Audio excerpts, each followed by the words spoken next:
Alright guys, तो आज हम डिस्कस करेंगे about our monolithic architecture and micro services architecture के बारे में। तो इन प्रीवियस सेशन हमने ये देखा था कि हमारे पास में जब किसी भी टाइप का प्रोजेक्ट आता है तो उस पर्टिकुलरली प्रोजेक्ट में हमारे पास में काफ़ी सारे क्या होते हैं, मॉड्यूल्स होते हैं। तो वो पर्टिकुलरली जो मॉड्यूल होते हैं वो ब्रेक होते हैं जब हमारे इंडस्ट्री में वो प्रोजेक्ट आता है। तो वो उसको एज ए हमारे जो कि as a business analyst team है वो रिक्वायरमेंट गैदर करती है क्लाइंट से, और उसके बाद में particularly as a architect level पे वो प्रोजेक्ट डिफरेंट डिफरेंट मॉड्यूल में कन्वर्ट होता है। तो मैं क्विकली रिकेप कर देता हूँ जो हमने लास्ट सेशन में देखा है। तो पर्टिकुलरली ये हमारे पास में काफ़ी सारे मॉड्यूल्स है, लाइक यूज़र मॉड्यूल्स या product catalog module, search product module, inventory module, cart module, payment module, shipping module, notification, wishlist, admin. So ये ई कॉमर्स प्रोजेक्ट के काफ़ी सारे मॉड्यूल हैं। तो पर्टिकुलरली ये मॉड्यूल ब्रेक होने के पहले हमारे पास में क्लाइंट से वो रिक्वायरमेंट आई है। तो क्लाइंट से हमारे पास में एज ए हाई लेवल हमने रिक्वायरमेंट गैदरिंग की है। उसके बाद में क्या हुआ है, किसी आर्किटेक्ट लेवल पे वो पर्टिकुलरली प्रोजेक्ट का अंडरस्टैंडिंग करके एज ए वो डिवाइड हुए, उसके डिफरेंट डिफरेंट मॉड्यूल क्रिएट हुए हैं, और उसके बेसिस पे हम लोग एज ए एग्रीमेंट साइन करते हैं क्लाइंट से। तो बेसिकली प्रोजेक्ट यदि स्क्रैच से आता है तो पर्टिकुलरली ये सारा प्रोसेस होता है, और या फिर ऑलरेडी कोई सर्विस बेस्ड कंपनी है या कोई प्रोजेक्ट काफ़ी ईयर से चल रहा है तो वो मेंटेनेंस फेज में रहेगा, सपोर्ट फेज में रहेगा। तो किसी भी तरीके के प्रोजेक्ट में एज ए डेवलपर हम डिप्लॉय हो सकते हैं, बट अल्टीमेटली हम किसी ना किसी मॉड्यूल पे काम कर रहे होते हैं। तो उस पर्टिकुलरली मॉड्यूल पे हमारे पास में कुछ रिक्वायरमेंट होती है जिसको हम लोग बोलते हैं functional requirement as well as non functional requirement. तो फंक्शनल रिक्वायरमेंट का मीनिंग ये है कि जो भी उस पर्टिकुलरली मॉडल की जो भी फंक्शनैलिटी होगी उससे रिलेटेड जो भी रिक्वायरमेंट है तो वो हमको क्या करना है, एनालिसिस होती है। उसके बाद में हम लोग उस पर डिज़ाइन करते हैं। तो ये बेसिकली बिजनेस एनालिस्ट का काम है। उसके बाद में एज ए डेवलपर को असाइन होता है, और ये डेवलपर उस पर अपना कोड करता है और वो क्लाइंट के लिए अवेलेबल करवाता है। तो ये हो गया हमारा फंक्शनल रिक्वायरमेंट का पार्ट। तो पर्टिकुलरली फंक्शनल रिक्वायरमेंट के साथ में नॉन फंक्शनल रिक्वायरमेंट भी है। तो बेसिकली जब हमारा कोड ऐसे डिप्लॉय होता है, जब वो लाइव होता है, वो लाइव होने के बाद में हमको उसको उस पर्टिकुलरली प्रोजेक्ट को, उस प्रोडक्ट को सस्टेन करवाना है मार्केट में, क्योंकि डे बाय डे उसके यूज़र इंक्रीज होने वाले हैं। लाइक फॉर एग्जांपल के लिए यदि हमारा एप्लीकेशन कुछ अमेज़न, फ्लिपकार्ट, ऊबर इस टाइप का एप्लीकेशन है तो पर्टिकुलरली इसके जो यूज़र रहेंगे मंथली ईयरली बेसिस पे क्या होंगे, इंक्रीज होते रहेंगे। तो उसके लिए हमको एज ए प्रोडक्ट को as a quality product deliver करना है क्लाइंट की रिक्वायरमेंट के अकॉर्डिंगली। तो हमको as a non functional requirement में प्रोडक्ट के अंदर सिक्योरिटी मेंटेन करना है। उसके लिए अंदर हमको एज ए परफॉर्मेंस मेंटेन करना है कि हमारा जब नंबर ऑफ यूज़र बढ़ जाएंगे 1 मिलियन 2 मिलियन जब यूज़र हो जाएंगे तो उसके बाद में उसका परफॉर्मेंस डिग्रेड नहीं होना चाहिए। उसकी अवेलेबिलिटी हाई होना चाहिए, हमेशा वो अवेलेबल रहे, उसमें डाउन टाइम नहीं आए, कोड क्वालिटी रहे, और पर्टिकुलरली प्रॉपरली कोड कवरेज हो, लॉ एग्रीगेशन हो उसमें, ताकि हम लोग उसे मेंटेनेंस में या सपोर्ट में हम यदि कुछ इशू आता है तो हम प्रॉपरली उसको देख सकते हैं। तो जितना हमारे पास में इंपॉर्टेंट फंक्शनल रिक्वायरमेंट है उतना इंपॉर्टेंट हमारे पास में नॉन फंक्शनल रिक्वायरमेंट है। तो हम उसको और डीप में देखेंगे जब हम लोग एज ए डेवलप करेंगे या उसके ऊपर हम लोग डेवलप स्ट्रेटेजी लगाएंगे। बट अभी मेरा फोकस है वो एज ए डेवलपमेंट लेवल पे। तो जैसे कि मैंने एक्सप्लेन किया था पहले कि किसी भी इंडस्ट्री में कोई प्रोजेक्ट आता है तो हमारी जो डेवऑप्स टीम होती है उनका इंफ्रास्ट्रक्चर क्रिएट करना स्टार्ट कर देती है। लाइक प्रोजेक्ट, किसी प्रोजेक्ट के कुछ क्या होते हैं पर्टिकुलर उसके इंफ्रास्ट्रक्चर होते हैं, एनवायरनमेंट होते हैं इंडस्ट्री में, like SIT environment, UAT environment, production environment, और उसके अकॉर्डिंगली वो डिफरेंट डिफरेंट मशीन क्रिएट करते हैं। तो आज की तारीख में ऑन प्रीमाइसेस एनवायरनमेंट क्रिएट नहीं होता तो क्लाउड है, तो क्लाउड के ऊपर क्या हो सकता है, एनवायरनमेंट क्रिएट हो सकता है। तो किसी भी क्लाउड का यूज़ करके जो डेवऑप्स टीम है वो पर्टिकुलरली एनवायरनमेंट क्रिएट कर देगी। उसके अकॉर्डिंगली हमारा जो सीनियर पर्सन है उस पर्टिकुलर मॉडल की रिपोजिटरी क्रिएट करेगा, और रिपोजिटरी क्रिएट करने के बाद में पर्टिकुलरली जो डेवलपमेंट टीम है उसको उस पर्टिकुलरली रिपोजिटरी का एक्सेस मिलेगा और वो अपना काम स्टार्ट कर सकता है। और काम करने के लिए कुछ मेथोडोलॉजी होती है इंडस्ट्री में, लाइक अजाइल मेथोडोलॉजी है या कैनबेन मेथोडोलॉजी, किसी भी टाइप की मेथोडोलॉजी है जिसपे हमको क्या करना है, हमको हमारा प्रोडक्ट जो है वो पर्टिकुलरली क्रिएट करना है। तो ये ओवरऑल द स्टोरी है शॉर्ट में, और मैं डिटेल में एक्सप्लेन करूंगा आने वाले फर्दर क्लासेस में। बट अभी के लिए हमको देखना है आज के सेशन में about monolithic architecture and micro services architecture. इसको हम लोग हमारे पर्टिकुलरली प्रोजेक्ट में कैसे इम्प्लीमेंट करेंगे।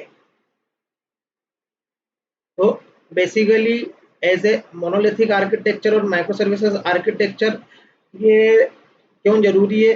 बेसिकली आज की तारीख में जो एप्लीकेशन की जो डिमांड है, जो मार्केट में डिमांड है, वो ऐसा माइक्रो सर्विसेज आर्किटेक्चर की है। But micro services advantage, micro services पे जाने के पहले हमको ये अंडरस्टैंड करना पड़ेगा कि मोनोलिथिक एप्लीकेशन किस टाइप के थे, उसमें क्या डिसएडवांटेज थे जो हमको एज ए एडवांटेज मिले as a micro services architecture में। माइक्रो सर्विसेज कोई लैंग्वेज ही नहीं है, माइक्रो सर्विसेज कोई फिक्स आर्किटेक्चर भी नहीं है, ये एक तरीके का जस्ट आर्किटेक्चर है। वो अकॉर्डिंगली फ्लेक्सिबल आर्किटेक्चर है। अकॉर्डिंगली हम लोग हमारे रिक्वायरमेंट के अकॉर्डिंगली इसमें थोड़ा वेरी कर सकते हैं। तो मैं एक्सप्लेन करूंगा इसके बारे में।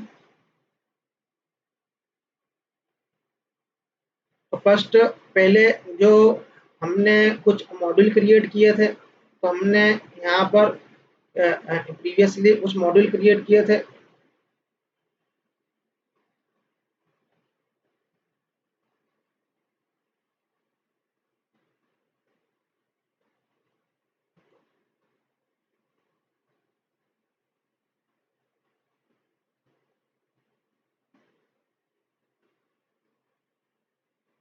लाइक हमारे पास में ये as a user profile module है, यहाँ पर हम लोग क्या करेंगे, यूजर के प्रोफाइल को मेंटेन करेंगे। फिर एक हमारे पास में मॉड्यूल है एज ए प्रोडक्ट कैटेलॉग। ये एक हमारे पास में मॉड्यूल है एज ए सेलर मॉड्यूल, जहाँ पर क्या होगा कि सेलर अपने प्रोडक्ट को ऑनबोर्ड करेगा हमारे प्रोडक्ट में। प्रोडक्ट कैटेलॉग के थ्रू हमारा जितना भी प्रोडक्ट है इस पर्टिकुलरली प्रोडक्ट कैटेलॉग में रहेगा, जिससे कि एंड यूजर को ये पर्टिकुलरली एंड यूजर उसको रिट्रीव कर सकता है। तो अकॉर्डिंगली हम लोग as a search product related भी डिफरेंट मॉड्यूल क्रिएट कर सकते हैं एज पर आवर रिक्वायरमेंट।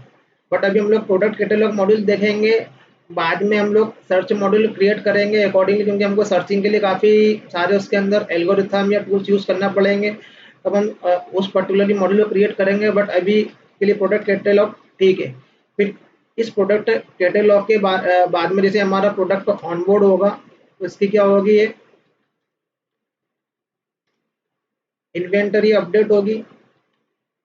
तो हमारे पास में ये इन्वेंट्री मॉड्यूल रहेगा जिसमें ये अपडेट होगा कि ये प्रोडक्ट अवेलेबल है सेलिंग के लिए, ये एंड जो कि एंड कस्टमर को ये शो होने वाला है। ऐसे क्वांटिटी अपडेट होगी, क्योंकि बहुत सारे जो सेलर होंगे पर्टिकुलरली वो प्रोडक्ट ऐड करेंगे, तो उसकी क्वांटिटी पर्टिकुलरली प्लस माइनस यहाँ से इन्वेंट्री मॉड्यूल से होती रहेगी। उसके बाद में यहाँ पर इस पर्टिकुलरली मॉड्यूल को अप्रूव करना पड़ेगा कि अभी किसी सेलर ने अपने मॉड्यूल को ऑनबोर्ड किया है। तो ये हमारे पास में कुछ मॉडल होगा रिलेटेड टू प्रोडक्ट, जिससे कि प्रोडक्ट की क्या होगी, ऑनबोर्डिंग होगी और वो कस्टमर के लिए अवेलेबल रहेगा।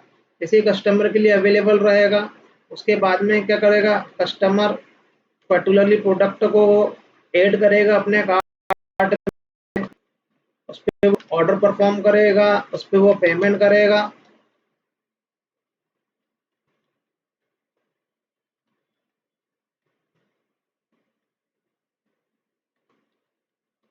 उसके बाद में उसकी जो भी शिपिंग की ट्रैकिंग होगी, और शिपिंग की ट्रैकिंग से रिलेटेड जो भी नोटिफिकेशन है या मेलिंग मैसेज के थ्रू पर्टिकुलरली कस्टमर को सेंड होंगे, तो उसके लिए नोटिफिकेशन मॉड्यूल है। कस्टमर चाहे तो अपना एक विश लिस्ट मेंटेन कर सकता है, और एक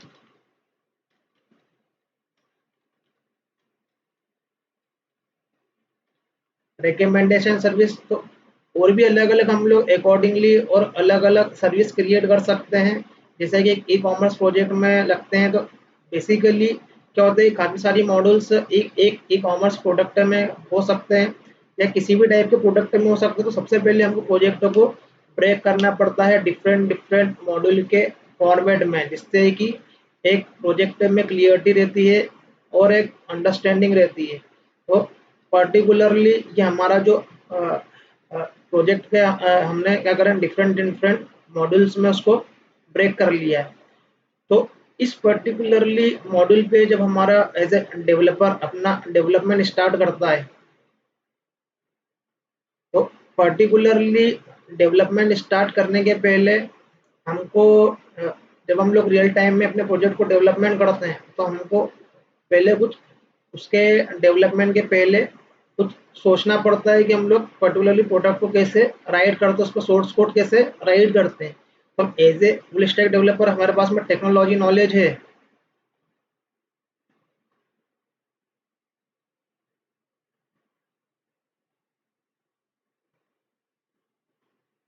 सो like as a full stack developer हम लोग एज ए कुछ हमारे पास में रहेगा टेक्नोलॉजी नॉलेज।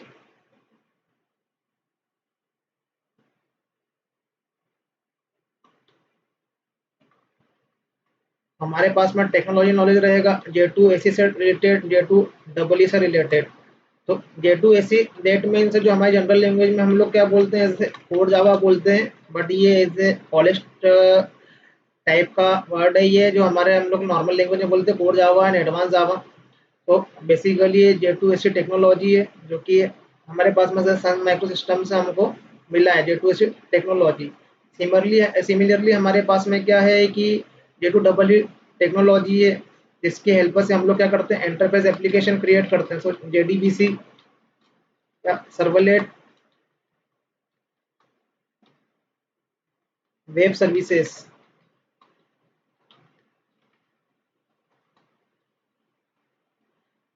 तो जेडीबीसी की हेल्प से हम लोग बेसिकली डेटाबेस से कनेक्टिविटी एक्वायर करते हैं। सर्वलेट की हेल्प से हम लोग क्या करते हैं कि as a server side programming करते हैं, और एज ए वेब सर्विसेज की हेल्प से हम लोग क्या करते हैं, एज ए पर्टिकुलरली जो डिफरेंट डिफरेंट एप्लीकेशन से हम लोग क्या कर सकते हैं, कम्युनिकेशन कर सकते हैं।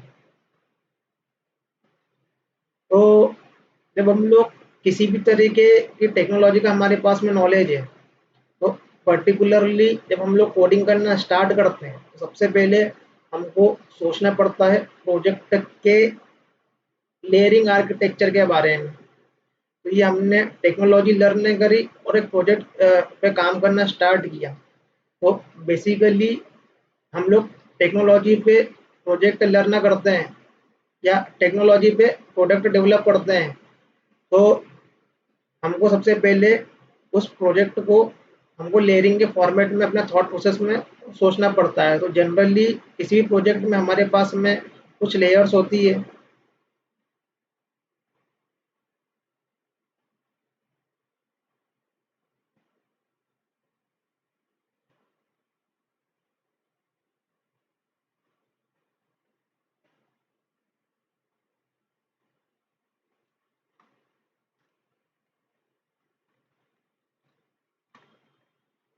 तो एक हमारी हो गई है प्रेजेंटेशन लेयर, एक हमारी हो गई है एज ए सर्विस लेयर और बिजनेस लेयर, और एक हमारी ये हो गई है डेटा एक्सेस लेयर या परसिस्टेंस लेयर।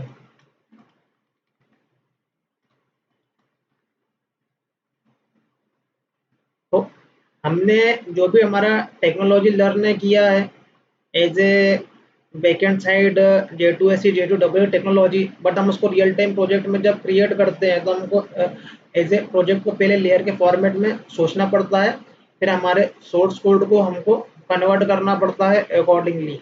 जो उसका पैकेजिंग है हम लोग उसके अकॉर्डिंगली पैकेज करते हैं, अपना क्लास राइट करते हैं, अपना बिजनेस लॉजिक राइट करते हैं, बट पहले थॉट प्रोसेस में हमको लेयरिंग फॉर्मेट में सोचना पड़ता है। तो हमारे पास में जो भी प्रेजेंटेशन रिलेटेड जो भी वर्क होगा, तो प्रेजेंटेशन लेयर जो होगा वो एज ए रिक्वेस्ट और रिस्पॉन्स लेने के लिए रिस्पॉन्सिबल होगा। तो हम लोग वो वाला सोर्स कोड क्या करेंगे कि हम लोग एज ए वो प्रेजेंटेशन लेयर में रखेंगे। फिर जो कोड में हमको बिजनेस लॉजिक परफॉर्म करना है वो सर्विस लेयर का पार्ट होगा, और जिस पे हमको डेटाबेस की कनेक्टिविटी करवानी है,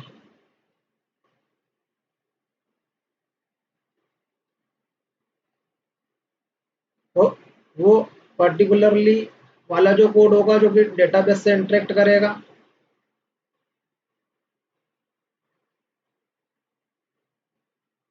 वो एज ए हमारा डेटा एक्सेस लेयर का पार्ट होगा ये। तो सबसे पहले जब भी हम लोग प्रोजेक्ट क्रिएट करते हैं तो हमारे दिमाग में क्या होना चाहिए कि एक लेयरिंग अप्रोच आना चाहिए। प्रेजेंटेशन लेयर से हमारा जो एंड यूज़र है,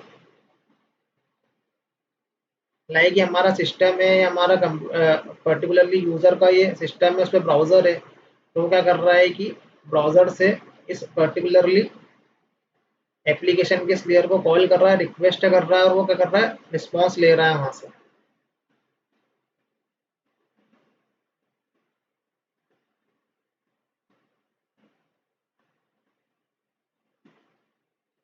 ये पर्टिकुलरली जब हम लोगों को एज ए टेक्नोलॉजी का नॉलेज है, तो एज ए टेक्नोलॉजी के नॉलेज होने के बाद में जब हम लोग उसको रियल टाइम प्रोजेक्ट में कन्वर्ट करते हैं तो हमको लेयरिंग के फॉर्मेट में सोचना पड़ता है पहले। फिर इसी के अकॉर्डिंगली हम क्या करते हैं, हमारा पैकेजिंग करते हैं हमारे एप्लीकेशन में। ये प्रेजेंटेशन लेयर के अकॉर्डिंगली हम लोग क्या करेंगे कि हमारा जो कि पैकेज का नाम है उसको राइट करते हैं, सर्विस लेयर को राइट करते हैं, डाटा एक्सेस लेयर को राइट करते हैं। बट अब ये एज ए प्रोजेक्ट में हम लोग सारा की सारा जो हमारा लेयरिंग है, यदि हम लोग टेक्नोलॉजी की बेस पे करते हैं तो हमको काफ़ी सारा कोड करना पड़ता है मैनुअली, क्योंकि ये कोड टेक्नोलॉजी है और अल्टीमेटली हमको क्लाइंट के रिक्वायरमेंट को अचीव करना है।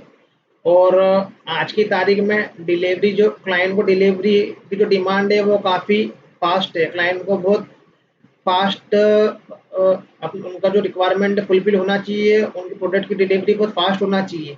यदि हम लोग कुछ टेक्नोलॉजी के बेस पे यदि हम लोग कोई प्रोजेक्ट क्रिएट करते हैं तो it will take much time, ये बहुत टाइम लेगा, क्योंकि कोर टेक्नोलॉजी में प्रोजेक्ट राइट करने में काफ़ी टाइम लगता है। तो आज की तारीख में जो प्रोजेक्ट क्रिएट होते हैं वो कोर टेक्नोलॉजी पे नहीं होते हैं, वो होते हैं फ्रेमवर्क पे। तो स्प्रिंग फ्रेमवर्क,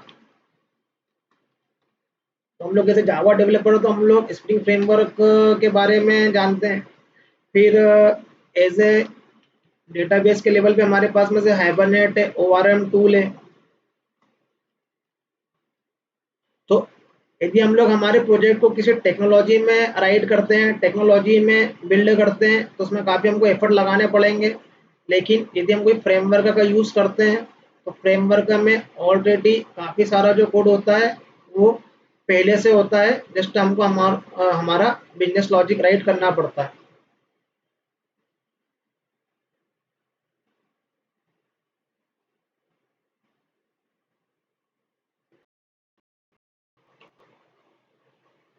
ऑलराइट, तो हम जब एज ए प्रोजेक्ट क्रिएट करते हैं, पर्टिकुलरली हम लोग टेक्नोलॉजी पे भी हमारा प्रोजेक्ट क्रिएट कर सकते हैं, बट इसमें हमको काफ़ी टाइम लगेगा, क्योंकि हम लोग ऐसे कोड टेक्नोलॉजी में प्रोजेक्ट क्रिएट करते हैं तो हमको काफ़ी सारा कोड करना पड़ता है। तो हम क्या करते हैं, आज की तारीख में क्या करते हैं, हम लोग फ्रेमवर्क का यूज़ करते हैं। फ्रेमवर्क का यूज़ करने से क्या होता है कि हमको काफ़ी सारा हमारा जो बायलरप्लेट कोड है वो हम फ्रेमवर्क यूज़ करते हैं तो हमको काफ़ी सारा कोड ऑलरेडी जो कि फ्रेमवर्क में ऑलरेडी रिटर्न है तो हमको मिलता है, हमको जस्ट फोकस करना पड़ता है हमारे बिजनेस लॉजिक पे। तो अल्टीमेटली हमको हमारे क्लाइंट की रिक्वायरमेंट को फुलफिल करना है, तो हमको मोस्टली बिजनेस लॉजिक पे फोकस करना है। तो इंडस्ट्री में हम यूज़ करते हैं framework. So over the spring framework हमारे पास में और भी फ्रेमवर्क है, लाइक स्प्रिंग बूट। तो over the top of spring framework, spring boot भी एक फ्रेमवर्क है जिसमें कि काफ़ी सारा कोड पहले से है, ये ऑटो कॉन्फ़िगर्ड है, इसके अंदर एम्बेडेड सर्वर है, एम्बेडेड काफ़ी सारे कॉन्फ़िगरेशन पहले से, जिससे कि हमारे एज ए डेवलपर के एफर्ट रिड्यूस हो जाते हैं। तो डेवलपर का रिड्यूस एफर्ट रिड्यूस होंगे तो डेवलपमेंट फास्ट होगा, डेवलपमेंट फास्ट होगा तो डिलीवरी फास्ट होगी, और डिलीवरी फास्ट होगी तो क्लाइंट को इजीली अवेलेबल होगा, जल्दी अवेलेबल होगा, और उससे क्या होगा, जैसे क्लाइंट को अवेलेबल होगा तो क्लाइंट की बिलिंग फास्ट होगी, जिससे इंडस्ट्री का रेवेन्यू इंक्रीज होगा। तो एट द एंड यही बोलना चाहता हूँ मैं कि जितना डेवलपमेंट फास्ट होगा उतना रेवेन्यू ज़्यादा होगा एज ए इंडस्ट्री के लिए। तो इंडस्ट्री हमेशा ऐसे प्रोडक्ट या ऐसे फ्रेमवर्क या ऐसे प्रोडक्ट को यूज़ करती है जिससे कि उनका डेवलपमेंट फास्ट होता है। तो आज की तारीख में जो कि हम यूज़ करते हैं as a micro services architecture. तो माइक्रो सर्विसेज आर्किटेक्चर के लिए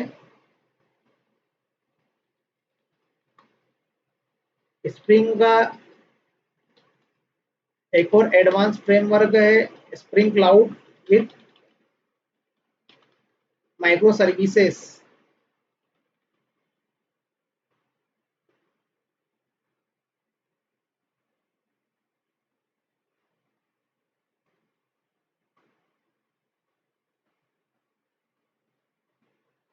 तो बेसिकली माइक्रो सर्विसेज एक तरीके का कोई लैंग्वेज या फ्रेमवर्क नहीं है, ये एक तरीके का आर्किटेक्चर है जिसको यदि हम लोग स्प्रिंग के थ्रू अचीव करते हैं तो हमको स्प्रिंग क्लाउड की डिपेंडेंसी यूज करना पड़ती है। But micro services architecture tightly coupled नहीं है किसी भी टेक्नोलॉजी से या स्प्रिंग फ्रेमवर्क से। ये आर्किटेक्चर को हम डिफरेंट डिफरेंट लैंग्वेज में भी अचीव कर सकते हैं। तो माइक्रो सर्विसेज आर्किटेक्चर अंडरस्टैंड करने के पहले हमको सबसे पहले अभी रियल टाइम में जो हम आर्किटेक्चर यूज़ करते हैं मोनोलिथिक, पहले हमको उसको देखना पड़ेगा, फिर हम लोग माइक्रो सर्विसेज के एडवांटेज देखेंगे top of the monolithic application. फिर हम स्प्रिंग के थ्रू माइक्रो सर्विसेज को कैसे क्रिएट करते हैं और एक्चुअली में हमारा माइक्रो सर्विसेज आर्किटेक्चर होता है क्या है। बट माइक्रो सर्विसेज आर्किटेक्चर को अंडरस्टैंड करने के पहले हमको अंडरस्टैंड करना पड़ेगा एज ए मोनोलिथिक आर्किटेक्चर। तो इंडस्ट्री में हम लोग कोई भी प्रोजेक्ट क्रिएट करते हैं। फॉर एग्जांपल के लिए हमारा पास में ये जो प्रोजेक्ट है उसका नाम है as a online shopping.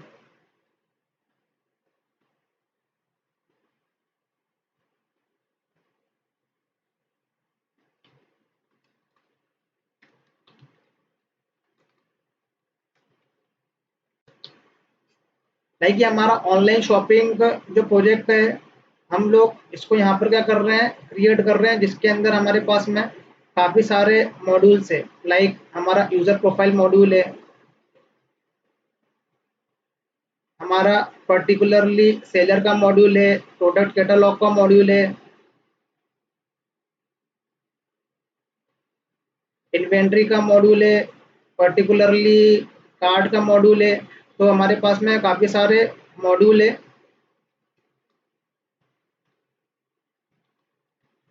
Like ये user profile module,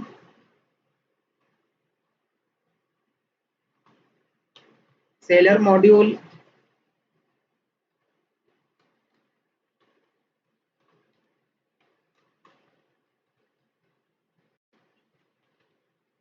product catalog module, card module, inventory module.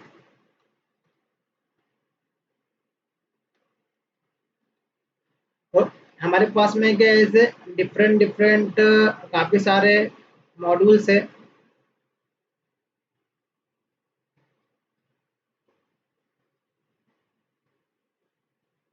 Particularly इस एक सिंगल प्रोजेक्ट के अंदर।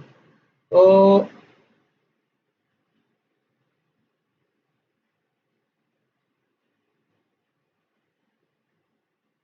मोनोलिथिक आर्किटेक्चर, तो मोनोलिथिक आर्किटेक्चर में क्या होता है कि हमारे पास में जो सारा की सारा प्रोजेक्ट है,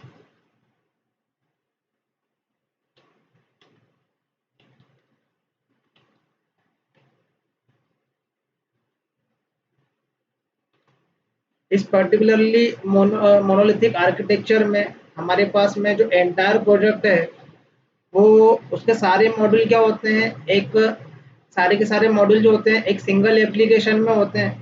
तो सिंगल एप्लीकेशन में होने से सारे के सारे मॉड्यूल को, इसका जो फाइनली डिप्लॉयमेंट बनता है जो कि सर्वर पे डिप्लॉय होता है, तो एक पर्टिकुलरली प्रोजेक्ट का जो डिप्लॉयमेंट है, तो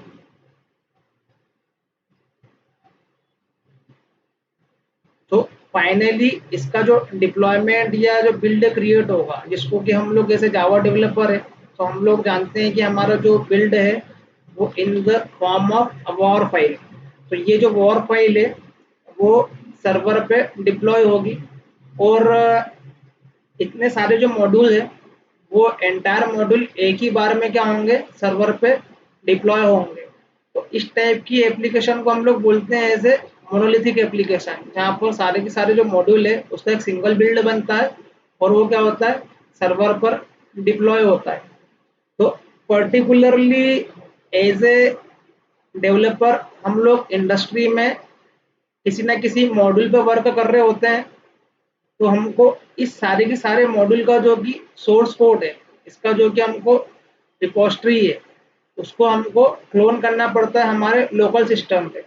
तो इवन हमारे पास में हम लोग सेलर मॉड्यूल पे काम कर रहे हो या कार्ड मॉड्यूल पे काम कर रहे हो, बट हमारे लोकल सिस्टम पे सारे के सारे मॉड्यूल का सोर्स कोड होता है। और पर्टिकुलरली हर एक मॉड्यूल का जब भी हम इस पर्टिकुलरली मॉड्यूल को एज ए सर्वर पर डिप्लॉय करते हैं, तो सर्वर पर डिप्लॉय के पहले इसको हम क्या करते हैं, इस कोड को क्या करते हैं, पहले हम कमिट करते हैं।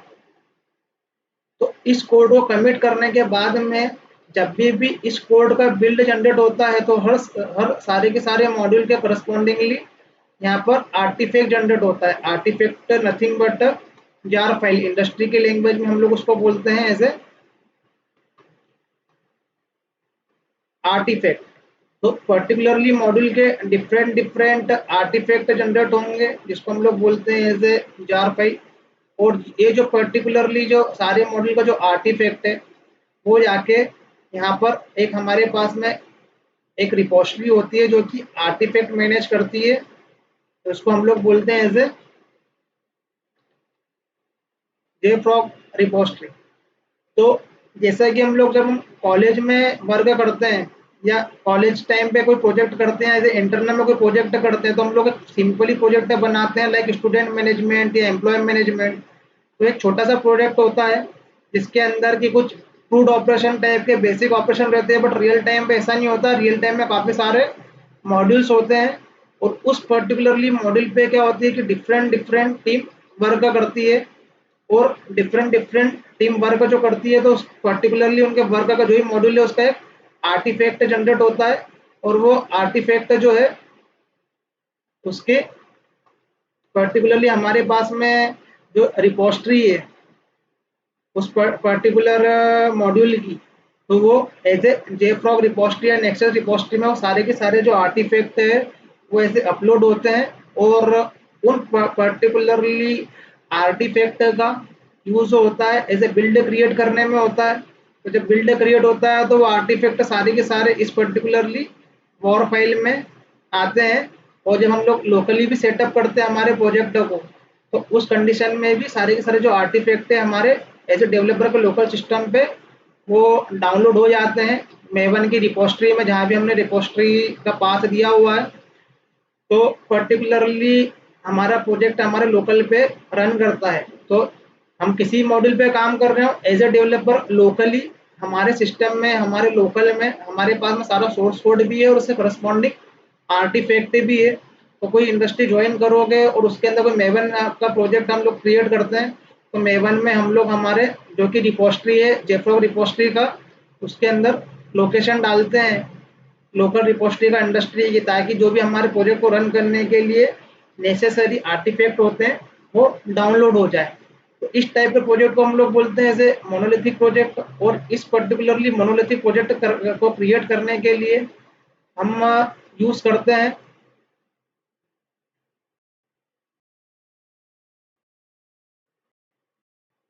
Multi module project. Multi module project, तो मेवन में हम लोग ऐसे मल्टी मॉड्यूल प्रोजेक्ट क्रिएट करते हैं जिसमें कि हम लोग मल्टी मॉडल प्रोजेक्ट का मतलब है डिफरेंट डिफरेंट प्रोजेक्ट का कलेक्शन, और आखिर में सारे के सारे प्रोजेक्ट का क्या होता है, एक पेरेंट प्रोजेक्ट क्रिएट होता है। इसको उसको हम लोग बोलते हैं मल्टी मॉडल प्रोजेक्ट। तो उस मल्टी मॉडल प्रोजेक्ट में एक पेरेंट प्रोजेक्ट है जिसके अंदर काफ़ी सारे चाइल्ड प्रोजेक्ट है।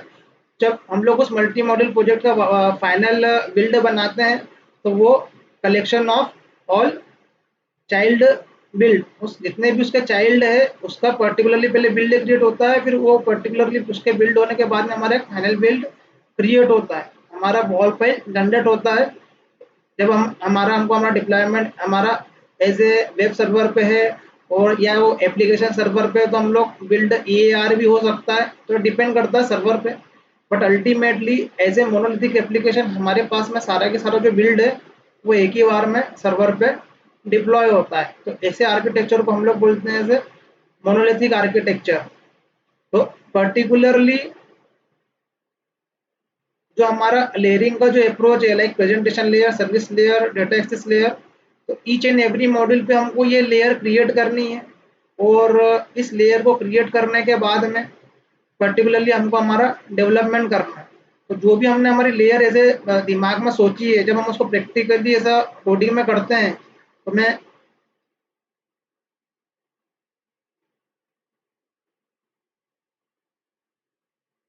क्विकली एक प्रोजेक्ट से यहाँ पर एक्सप्लेन करता हूँ कि जो भी हमने लेयर सोची है इसके अकॉर्डिंगली हमको क्या करनी है, हमारी पैकेजिंग करनी है। तो जो पर्टिकुलरली जो हमारा प्रेजेंटेशन लेयर होगा तो उसके करस्पॉन्डिंगली हमको क्या करना पड़ेगा, यहाँ पर हमारा ऐसे वेब ऐसे कंट्रोलर क्रिएट करना पड़ेगा। तो हमारा जो पैकेजिंग होगा उसमें कंट्रोलर रहेगा, दैट मीन्स ये पर्टिकुलरली हमारा प्रेजेंटेशन लेयर का पार्ट है। करस्पॉन्डिंगली हमारे पैकेज में सर्विस रहेगा तो ये सर्विस लेयर का पार्ट है। करस्पॉन्डिंगली हमारे पैकेज में एज ए रिपोस्टरी रहेगा तो वो एज ए हमारे डेटा एक्सेस लेयर का या परसिस्टेंस लेयर का पार्ट है। तो हम लोग जैसा कि देखते हैं कि स्प्रिंग में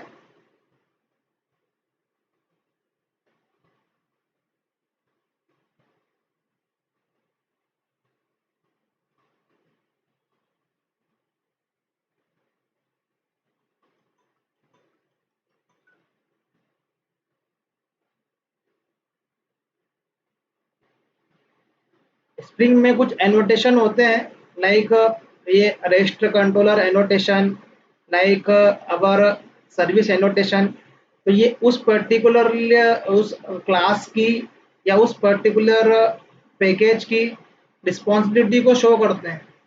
तो ये एक तरीके से थ्योरेटिकली पहले हमको लेयरिंग अप्रोच में सोचना है, उसके अकॉर्डिंगली हमको उसको प्रोजेक्ट में बिल्ड करना है। तो पर्टिकुलरली किसी भी तरीके का प्रोजेक्ट है सबसे पहले हमको थिंक करना पड़ता है लेयरिंग के फॉर्मेट में, और अकॉर्डिंगली हमको पैकेज क्रिएट करना है, और पैकेज क्रिएट करने के बाद में हमको हमारा डेवलपमेंट स्टार्ट करना है और प्रॉपरली तरीके से हमको हमारा कोड करना है।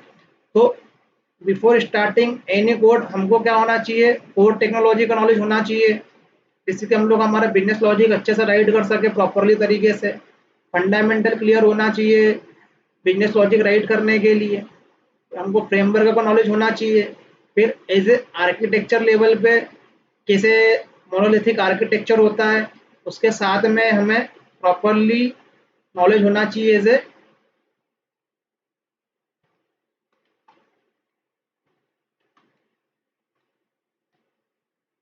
डिज़ाइन पैटर्न का।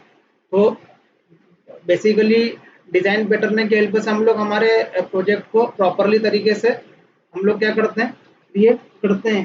तो मैं एक्सप्लेन करूँगा ये कि पर्टिकुलर जब हम लोग प्रोजेक्ट क्रिएट करते हैं तो कैसे सोचते हैं। बट अभी हम लोग देख रहे हैं कि हमारा मोनोलिथिक आर्किटेक्चर क्या होता है और माइक्रो सर्विसेज आर्किटेक्चर क्या होता है।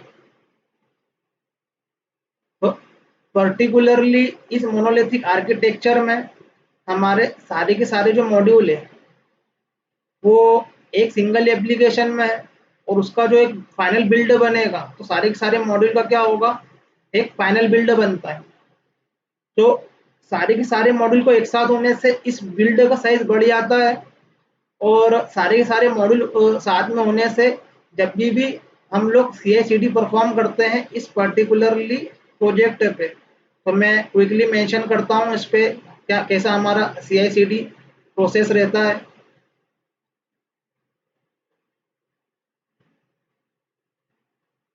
इस पर्टिकुलरली प्रोजेक्ट का जो सारा कोड है हमारे पास में, तो हम लोग क्या करते हैं उसको एक रिपोजिटरी में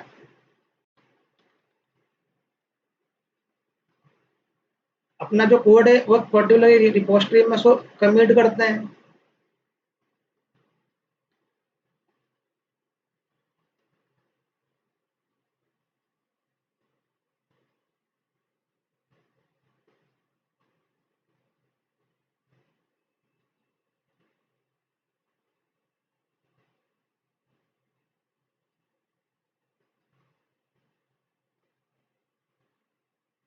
सपोज ये हमारी एज ए गिट की क्या है, ये रिपोजिटरी है जहाँ पर हमने क्या करा है, हमारा एक पर्टिकुलरली इस प्रोजेक्ट को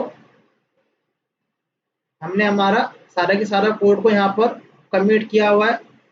और इस पर्टिकुलरली जो हमारे गिट की रिपोजिटरी है,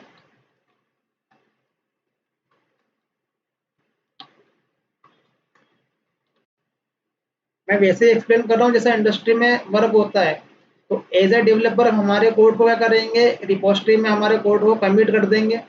तो पर्टिकुलरली जो रिपोजिटरी होती है इसमें अलग अलग ब्रांच होती है, लाइक हमारा डेवलपमेंट ब्रांच है या अकॉर्डिंगली जो भी हमारी फीचर ब्रांच है, तो हम लोग देखेंगे प्रैक्टिकली बाद में ही। बट अल्टीमेटली हम हमारे कोड को क्या कर रहे हैं, पहले यहाँ पर डिप्लॉय कर रहे हैं। तो जो हमारा सोर्स कोड है, तो ये यहाँ पर हमारे पास में एक सर्वर होता है जेनकिन का।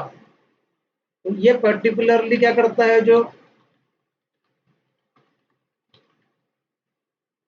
जेनकिन का जो सर्वर है, तो मैं बेसिक फंक्शनलिटी यहाँ पर राइट कर रहा हूँ बेसिकली। बाकी और भी प्रोसेस होती है। ये क्या करता है, पुल द कोड, तो सोर्स कोड को क्या करता है, पुल करता है। फिर उसके पास में वो एग्जीक्यूट द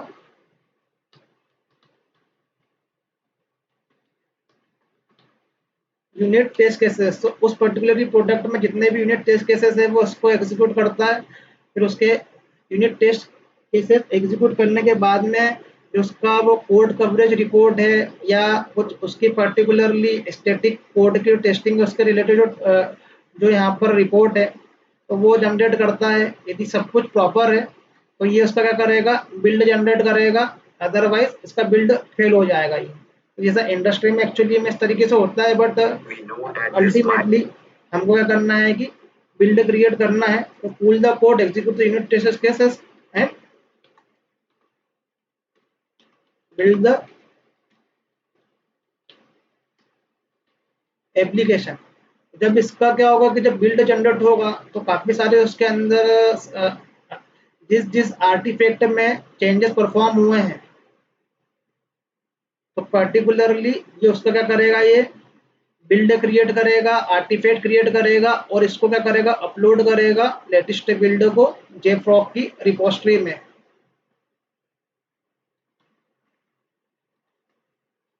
तो ये हमारी आर्टिफैक्ट की रिपोजिटरी होती है। जैसा गिट क्या होता है कि सोर्स कोड मेंटेन करता है, वैसा जेफ्रॉग जो होता है वो आर्टिफैक्ट को मेंटेन करता है। और ये जो भी बिल्ड डेली बेसिस पे होता है, तो बेस्ड ऑन द रिलीज ये क्या करते हैं कि बिल्ड का अपना एक नाम रखते हैं। फॉर एग्जांपल के हमारे पास में ये सेलर का सर्विस है, तो लाइक सेलर से रिलेटेड बिल्ड है, तो उसके आर्टिफैक्ट का हो सकता है नाम कुछ इस तरीके से हो, seller snapshot like 23 fourth quarter first release और zero. So based on that ये क्या करते हैं कि अपने अपने बिल्डो को मेंटेन करते हैं, लेटेस्ट बिल्डो को। लाइक प्रोडक्ट कैटेलॉग अभी हमारा 23 ईयर फोर्थ रिलीज, तो क्वार्टरली बेसिस पे या मंथली बेसिस पे जो भी रिलीज है उसके अकॉर्डिंगली ये नंबर होते हैं, वर्जनिंग होती है। तो अकॉर्डिंगली यहाँ पर क्या होता है, जेफ्रॉग की रिपोजिटरी में वो अपलोड होती है। और बेस्ड ऑन लेटेस्ट बिल्ड ये क्या करता है, जेनकिन अपना एक जो भी इसका फाइनल बिल्ड है वो क्रिएट करके क्या करता है कि सर्वर पे उसको डिप्लॉय करता है। फॉर एग्जांपल के लिए हमारे पास में ये एक एप्लीकेशन सर्वर है।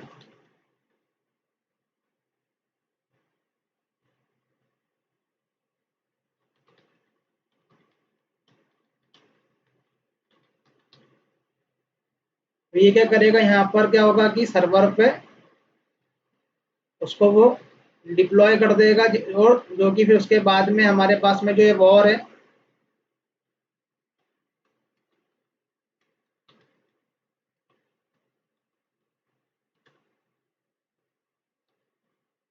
ऑनलाइन शॉपिंग सर्विसेज की जो भी वॉर है, इसके अंदर सारे के सारे आर्टिफैक्ट है, ये क्या होते हैं कि सर्वर पर डिप्लॉय हो जाएंगे और ये एंड यूजर को शो होंगे या क्यूए टीम को शो होंगे। तो डिफरेंट डिफरेंट एनवायरनमेंट होते हैं, लाइक फॉर एग्जांपल के लिए dev environment, QA environment, UAT environment, pre prod environment, prod environment. तो अलग अलग एनवायरनमेंट के अलग अलग सर्वर होंगे, और जो भी हमको जिस भी एनवायरनमेंट पर टारगेट करना हो तो हमको जनकिन को उसका कॉन्फ़िगरेशन दे देना है, तो वो अकॉर्डिंगली उस एनवायरनमेंट पे वो हमारा जो कोड है वो डिप्लॉय हो जाता है। तो और भी प्रोसेस होती है, CI/CD प्रोसेस बोलते हैं इसको ये। तो पर्टिकुलरली कहने का मतलब है कि जो हमारा पास मोनोलिथिक एप्लीकेशन है, वो ये मोनोलिथिक एप्लीकेशन का जब हम इस तरीके से डिप्लॉयमेंट करते हैं, तो बेसिकली सारे के सारे मॉड्यूल हमारे एक ही बिल्ड में है, जिससे क्या होता है बिल्ड का साइज बढ़ जाता है।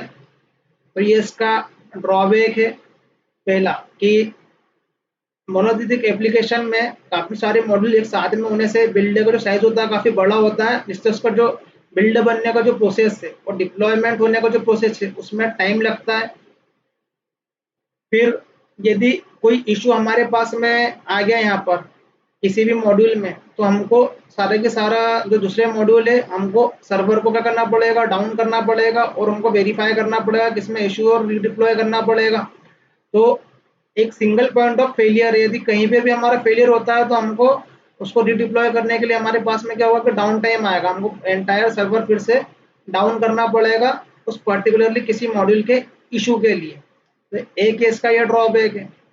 तो उसके अलावा डेवलपमेंट लेवल पे, क्यूए के लेवल पे भी हमको काफ़ी वेट करना पड़ता है। हम एक इशू का रिजोल्यूशन कर रहे हैं तो हमको सारे के सारे कोड में उसको फाइंड आउट करना सारे मॉड्यूल्स में से कि ये किसके कारण इशू है, डेवलपमेंट लेवल पे या एनवायरनमेंट के लेवल पे जो भी इशू होते हैं, और मेमोरी के लेवल पे भी इशू होते हैं। जब हमारा किसी भी एनवायरनमेंट में हमारा बिल्ड चल रहा है तो कितना जेवीएम कंजप्शन कर रहा है, कितना मेमोरी कंजप्शन कर रहा है। तो मोनोलिथिक एप्लीकेशन के काफ़ी सारे डिसएडवांटेज है, बट एडवांटेज यही है कि हमारा जो इंफ्रास्ट्रक्चर है वो इतना कॉम्प्लेक्स नहीं है, क्योंकि हमारे पास सर्टेन अमाउंट ऑफ सर्वर है, सर्टेन अमाउंट ऑफ मशीन है। तो एज कंपेयर मोनोलिथिक आर्किटेक्चर में हम लोग कुछ अचीव करेंगे, उसके भी कुछ एडवांटेज डिसएडवांटेज होंगे। बट ऐसे मोनोलिथिक एप्लीकेशन के ये ड्रॉबैक है कि सिंगल पॉइंट ऑफ फेलियर, फिर साइज, जो हमारा बिल्ड का साइज है, प्रोसेसिंग टाइम काफ़ी होगा इसमें। तो ये मोनोलिथिक आर्किटेक्चर के क्या है, ये डिसएडवांटेज है। तो पर्टिकुलरली इस मोनोलिथिक आर्किटेक्चर के लिए ये हमारे जो डिसएडवांटेज है, हमको उसके लिए हमारे पास में जो ऐसे माइक्रो सर्विसेज आर्किटेक्चर है, जिससे कि हम लोग उसके डिसएडवांटेज है हम लोग उससे कुछ एडवांटेज अचीव करते हैं। तो सबसे पहले मैं माइक्रो सर्विसेज आर्किटेक्चर जो है वो एक्सप्लेन करता हूँ, फिर उसके बाद में मैं हम लोग इसके एडवांटेज डिसएडवांटेज के बारे में बात करेंगे।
क्या हो गया यार ये।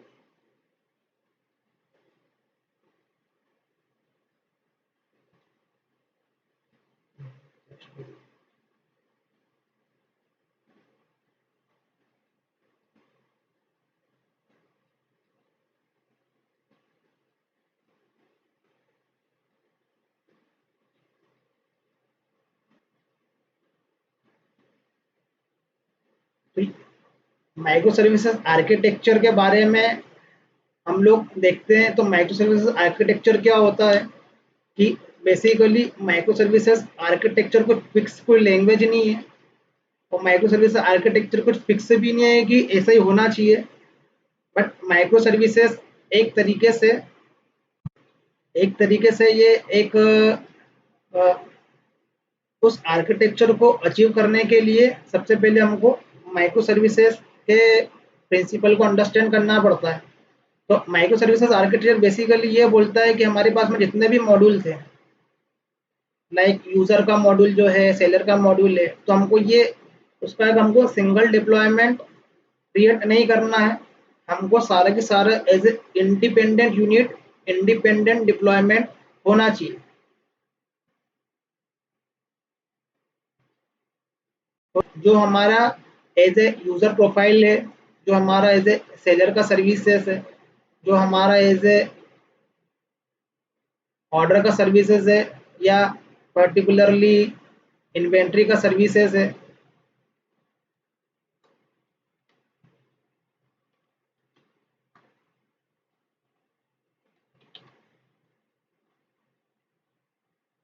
तो यूजर प्रोफाइल सर्विस और सेलर सर्विस, पर्टिकुलरली अवर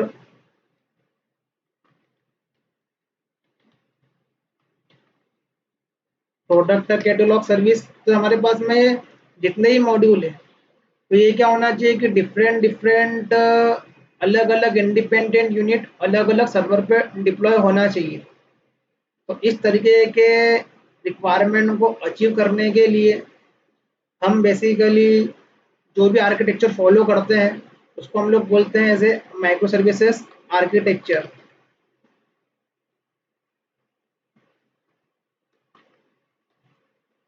तो ये सारे के सारे जो मॉड्यूल है, ये बेसिकली हमको क्या करना है कि उसको एक अलग अलग एनवायरनमेंट में या अलग अलग सर्वर पे हमको डिप्लॉय करना है, और उस पर्टिकुलरली सारे के सारे सर्विसेज जो है वो अलग अलग इंडिपेंडेंटली अलग अलग सर्वर पे वो रन होगी।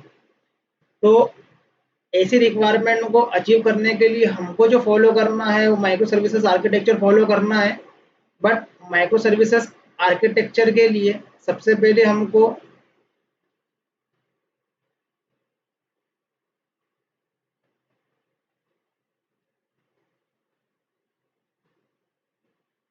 अंडरस्टैंड होना चाहिए अबाउट अवर माइक्रो सर्विसेज को हमको अचीव करना है। तो हमारे पास में क्या है, माइक्रो सर्विसेज के प्रिंसिपल क्या है, फिर माइक्रो सर्विसेज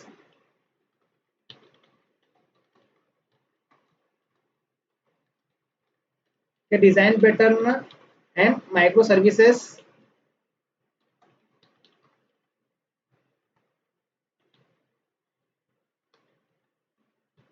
आर्किटेक्चर। तो बेसिकली माइक्रो सर्विसेज प्रिंसिपल क्या है, माइक्रो सर्विसेज के डिजाइन पैटर्न क्या है, माइक्रो सर्विसेज फिर जाके हमको माइक्रो सर्विसेज जो भी आर्किटेक्चर है वो हमको हमारे रिक्वायरमेंट के अकॉर्डिंगली क्या करना है, क्रिएट करना है। तो माइक्रो सर्विसेज ये बोलता है कि हम हमारा रिक्वायरमेंट यदि इस टाइप से कि हमारा एज ए सारा के सारा जो मॉड्यूल है वो इंडिपेंडेंट यूनिट डिप्लॉय हो, जिसका सर्वर डिफरेंट डिफरेंट रहे।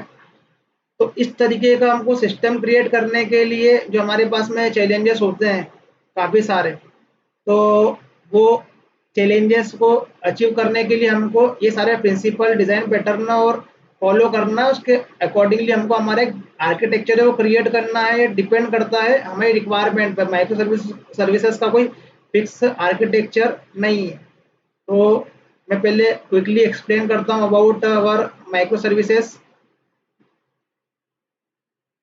प्रिंसिपल। तो माइक्रो सर्विसेज प्रिंसिपल का मीनिंग ये है कि cultural of automation, hide implementation detail, decentralize the thing, deployment independently, isolation failure, high observable module around the business domain। तो principal का मीनिंग ये है माइक्रो सर्विसेज के कि हम लोग यदि सेपरेटली सेपरेटली अलग अलग यूनिट में हमारा सर्विस क्रिएट करते हैं तो हम लोग उस पर इंडिपेंडेंटली उस पर हम लोग ऑटोमेशन परफॉर्म कर सकते हैं। उसका सर्वर जो होगा वो इंडिपेंडेंट रहेगा, तो वो एक दूसरे से क्या होंगे, वो टाइटली कपल्ड नहीं होंगे। सबका जो डिप्लॉयमेंट है वो सेपरेट सेपरेट यदि रहेगा वहाँ पर, तो वो यदि हमारा किसी भी टाइम पे यदि हमारा एक मॉड्यूल काम नहीं कर रहा है तो हमारे दूसरे मॉड्यूल रनिंग रहेंगे उसमें। जैसे कि मोनोलिथिक एप्लीकेशन में एक भी मॉड्यूल वर्क नहीं कर रहा है तो हमको एंटायर एप्लीकेशन को डाउन करना पड़ेगा जब तक वो फिक्स नहीं होगा। जब हम उसका फिक्स डालेंगे, जब हम उसको बिल्ड करेंगे तो हमारा सारे के सारे मॉड्यूल जो रहेंगे वो डाउन रहेंगे। बट माइक्रो सर्विसेज के केस में जो हमारा मॉड्यूल में इशू है तो वो सिर्फ वही डाउन रहेगा, बाकी दूसरे एज ए वर्क करते रहेंगे ही। तो इस तरीके से हम लोग अचीव कर सकते हैं आइसोलेशन फेलियर। डिप्लॉय इंडिपेंडेंट हम लोग क्या कर सकते हैं कि अलग अलग जो सर्विसेज उसको अलग अलग हम लोग डिप्लॉय कर सकते हैं। यदि हमको कुछ इशू हुआ और फिर से हम डिप्लॉय कर रहे हैं तो वो इंडिपेंडेंट रहेगा, हमको अदर सर्विसेज डाउन नहीं करना है। ऑब्वियसली चैलेंजेस है, बट एक बार कंसिस्टेंसी आ गई इस टाइप के एप्लीकेशन में तो वो स्मूथ हो जाता है, क्योंकि आज की तारीख में जो सारे एप्लीकेशन होते हैं वो माइक्रो सर्विसेज आर्किटेक्चर को फॉलो करते हैं। फॉर एग्जाम्पल के लिए जैसे कि हमारे फ्लिपकार्ट का एप्लीकेशन है, इसमें काफ़ी सारे मॉड्यूल्स है, लाइक इलेक्ट्रॉनिक रिलेटेड मॉड्यूल है या हमारे जो क्लॉथ से रिलेटेड मॉड्यूल है, शूज से रिलेटेड मॉड्यूल है। तो डिफरेंट डिफरेंट कैटेगरी के मॉड्यूल है, सबके लिए अलग अलग इंडिपेंडेंट सर्विस है। फॉर एग्जांपल के लिए इलेक्ट्रॉनिक मॉड्यूल में कुछ इशू आ गया तो सिर्फ जो इलेक्ट्रॉनिक मॉड्यूल से रिलेटेड जो इंफॉर्मेशन है जस्ट हमको वो शो नहीं होगी, बट अदर मॉड्यूल या अदर हम लोग प्रोडक्ट को क्या कर सकते हैं यहाँ पर देख सकते हैं। तो माइक्रो सर्विसेज के केस में हम लोग as a independently different different हमको एप्लीकेशन क्रिएट करना है, जिसके हमको डिफरेंट डिफरेंट क्या करना है कि अलग अलग सर्वर पर उसको डिप्लॉयमेंट करना है। तो बेसिकली ये इसके प्रिंसिपल है, डिजाइन प्रिंसिपल। तो जब भी हम कोई एप्लीकेशन क्रिएट करते हैं तो हमको उससे क्या करना पड़ता है, प्रिंसिपल फॉलो करना पड़ते हैं। जैसे कि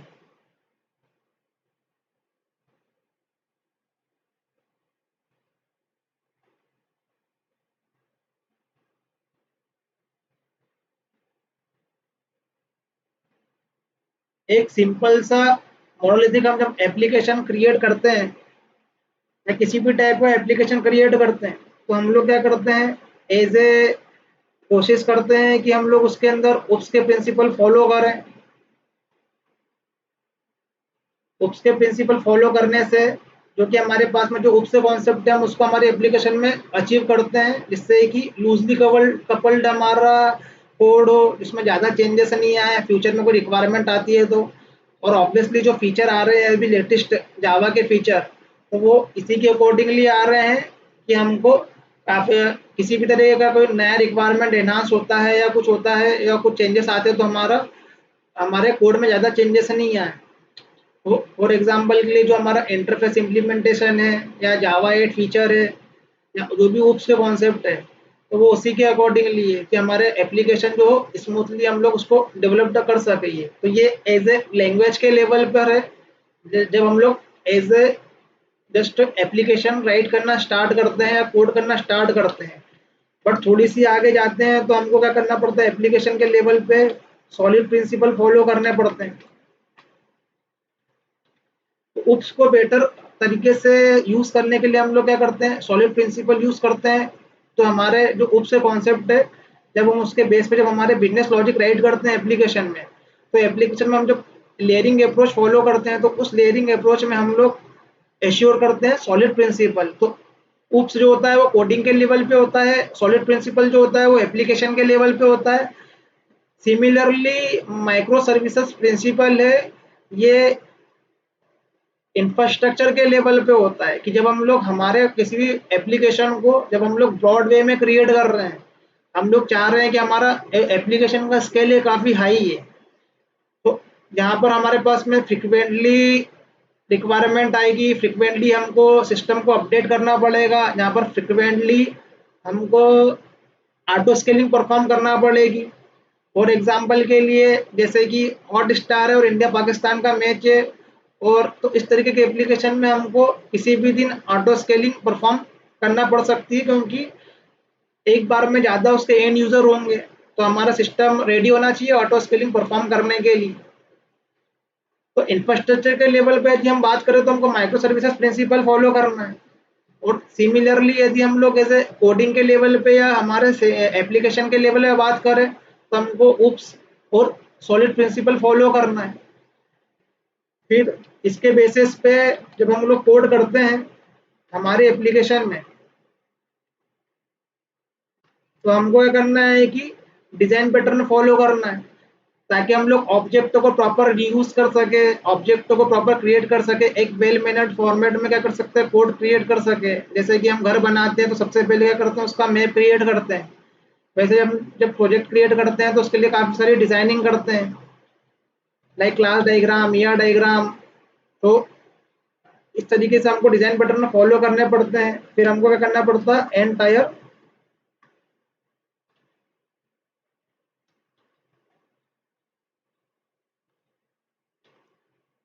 आर्किटेक्चर हम क्या करते हैं, एंटायर आर्किटेक्चर क्रिएट करते हैं। एंटायर दैट मीन्स कि हम लोग क्लाइंट सर्वर आर्किटेक्चर क्रिएट कर रहे हैं, हम लोग लेयरिंग क्रिएट कर रहे हैं, presentation layer, business layer, service layer, integration layer.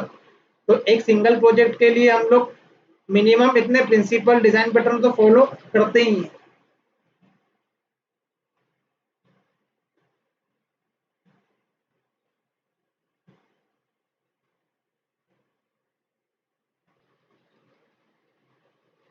Similarly जैसे हम लोग माइक्रो सर्विसेज क्रिएट करते हैं तो हमको माइक्रो सर्विसेज के प्रिंसिपल फॉलो करने पड़ते हैं, माइक्रो सर्विसेज के डिजाइन पैटर्न फॉलो करने पड़ते हैं, माइक्रो सर्विसेज उसके अकॉर्डिंगली हम हमारा आर्किटेक्चर क्रिएट करते हैं। तो बेसिकली ईच एंड एवरी जो हमारा माइक्रो सर्विसेज है वो अपने आप में एक एप्लीकेशन है, तो वो उप सॉलिड प्रिंसिपल डिजाइन पैटर्न में ये सब फॉलो करेगा ही करेगा। वो जितने हमारे पास में माइक्रो सर्विसेज है वो ये सब फॉलो करेंगे। और पर्टिकुलरली एज ए इंफ्रास्ट्रक्चर के लेवल पे हमको माइक्रो सर्विसेज के प्रिंसिपल फॉलो करना है, माइक्रो सर्विसेज के डिजाइन पैटर्न फॉलो करना है। तो जो मॉड्यूल बेस हमको फॉलो करना है वो micro services principle, micro services design pattern है, और जो एप्लीकेशन के लेवल पे करना है वो हमको उप्स के प्रिंसिपल और solid principle, design pattern, entire architecture हमको फॉलो करना है, क्योंकि हर एक पर्टिकुलरली माइक्रो सर्विसेज अपने आप में एक एप्लीकेशन है, एक मोनोलिथिक टाइप का एप्लीकेशन है। उसको एक हम लोग स्मॉल मोनोलिथिक एप्लीकेशन बोल सकते हैं, बट हम क्या कर रहे हैं अभी, सेपरेट कर रहे हैं एक बड़े मोनोलिथिक एप्लीकेशन को छोटे छोटे एप्लीकेशन में कन्वर्ट कर रहे हैं। हम लोग उसको बोल सकते हैं कि एक स्मॉल मोनोलिथिक एप्लीकेशन है, इंडिपेंडेंट यूनिट है किसी भी एप्लीकेशन की। तो सारे एप्लीकेशन पे हमको ये तो फॉलो करना ही है, और वो solid principle, design pattern, entire architecture, ये फॉलो करने के लिए हमको जो कोर में नॉलेज होना चाहिए वो हमें हमारी फंडामेंटली लैंग्वेज लाइक जावा या technology as a servlet, JDBC, web services, framework, spring boot, ये हमको एज ए नॉलेज होना ही चाहिए, पर्टिकुलरली हमको एज ए प्रोजेक्ट पे काम करने के लिए। तो हम लोग हमारे प्रोजेक्ट को जब हम लोग माइक्रो सर्विसेज में कन्वर्ट करते हैं तो ये पर्टिकुलरली जो माइक्रो सर्विसेज है, जो डिफरेंट डिफरेंट हमारे पास है प्रोडक्ट है, तो हमको क्या करना है कि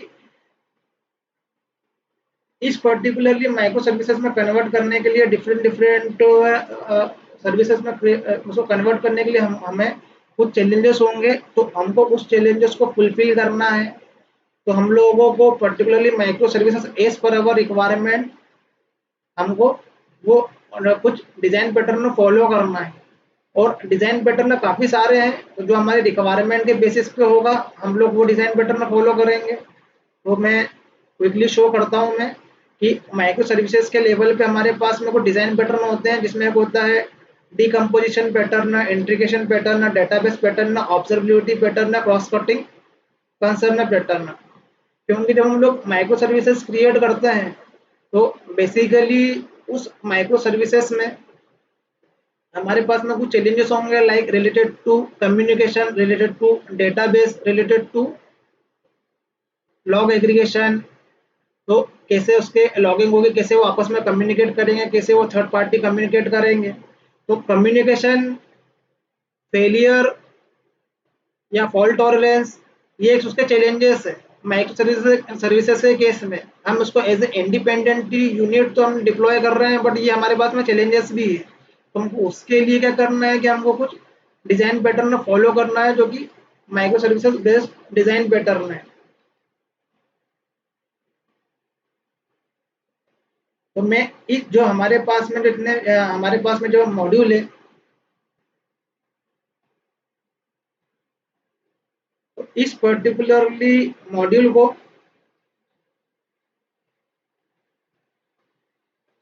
हमको माइक्रो सर्विसेज में क्रिएट करने के पहले सबसे पहले हमको एक माइक्रो सर्विसेज का जस्ट एक बेसिक आर्किटेक्चर अंडरस्टैंड करना है कि जो मिनिमम किसी न किसी माइक्रो सर्विसेज में हम लोग फॉलो करते ही हैं। इवन उसके अलावा भी हमको कुछ और फॉलो करना है तो हम लोग अकॉर्डिंग टू रिक्वायरमेंट कर सकते हैं, बट हमको मिनिमम इतना तो फॉलो करना है। हमारे माइक्रो सर्विसेज की डिमांड में एज ए इंफ्रास्ट्रक्चर इतना कंपोनेंट रहने वाले हैं। तो माइक्रो सर्विसेज के जो नेसेसरी कंपोनेंट होते हैं, तो बेसिकली हम लोग देखेंगे कि माइक्रो सर्विसेज को ये डिजाइन पैटर्न फॉलो करवाना है, क्योंकि माइक्रो सर्विसेज का चैलेंजेस है। तो एक है डिकम्पोजिशन पैटर्न। तो डिकम्पोजिशन पैटर्न का मतलब ये है कि जब हम लोग हमारा सर्विसेज क्रिएट करते हैं, तो decomposed by business capability, decomposed by sub domain, decomposed by transaction, strangler pattern, bulkhead operation, sidecar pattern. उसका मीनिंग ये होता है कि हमको जब हमारा जो एप्लीकेशन का हम ये डिफरेंट एप्लीकेशन क्रिएट कर रहे हैं, तो उसकी जो बिजनेस कैपेबिलिटी क्या है। लाइक अब जो यूजर प्रोफाइल की जो बिजनेस कैपेबिलिटी है कि वो यूजर की प्रोफाइल मेंटेन करेगा। सेलर की जो कैपेबिलिटी है, जो तो सेलर से रिलेटेड जो वर्क होता है, उसको प्रोडक्ट को क्या करना है, अपने प्रोडक्ट को ऑनबोर्ड करना है, तो प्रोडक्ट को सबमिट करना है। प्रोडक्ट कैटलॉग की जो रिस्पॉन्सिबिलिटी है वो एज ए एंड कस्टमर को प्रोडक्ट को जो भी हमारा प्रोडक्ट ऐड हुआ है उसको हमको एज ए सर्च रिजल्ट में शो करना है। तो अलग अलग सर्विसेज के अलग अलग रिस्पॉन्सिबिलिटी होना चाहिए। तो हमको सबसे पहले तो करने से पहले सबसे पहले तो हमको उसकी रिस्पॉन्सिबिलिटी के अकॉर्डिंगली हमको उसको क्या करना है, सेपरेट करना है उस पर्टिकुलरली मॉड्यूल को। बेसिकली ये मॉड्यूल के अंदर एक है स्ट्रिंगुलर पैटर्न, जिसमें कि यदि हम लोग हमारा ऑलरेडी कोई एप्लीकेशन है, मोनोलिथिक एप्लीकेशन यदि है, उसको हम लोग एज ए माइग्रेट कर रहे हैं माइक्रो सर्विसेज में, उस कंडीशन में हमको क्या करना है, एज ए स्ट्रिंगुलर पैटर्न के थ्रू हमको उसको से माइग्रेट करना है। तो हमारे बड़े एप्लीकेशन को छोटे एप्लीकेशन में ब्रेक करना है, उस सर्विसेज को एक्सपोज करना है, उसके बाद में दूसरे पर्टिकुलरली सर्विसेज को एक्सपोज करना है based on the business capability. तो ये माइग्रेशन के लेवल पे या जब हम क्रिएट करते हैं, तो ये हमको फॉलो करना पड़ता है। उसके अलावा इंटीग्रेशन पैटर्न में जैसे हमारे पास में एपीआई गेटवे पैटर्न है या gateway routing pattern, chain micro services, तो हम अकॉर्डिंग टू रिक्वायरमेंट हमको जो सूटेबल लगे हम यूज कर सकते हैं। बट एपीआई गेटवे पैटर्न ये बोलता है कि हम सारे माइक्रो सर्विसेज क्रिएट कर लेते हैं। ये हमारे एप्लीकेशन में माइक्रो सर्विसेज है, तो मैं बेसिक आर्किटेक्चर राइट करता हूँ मैं। ये हमारे पास में एक माइक्रो सर्विसेज है, दूसरा माइक्रो सर्विसेज है। Micro services nothing but application, small small application.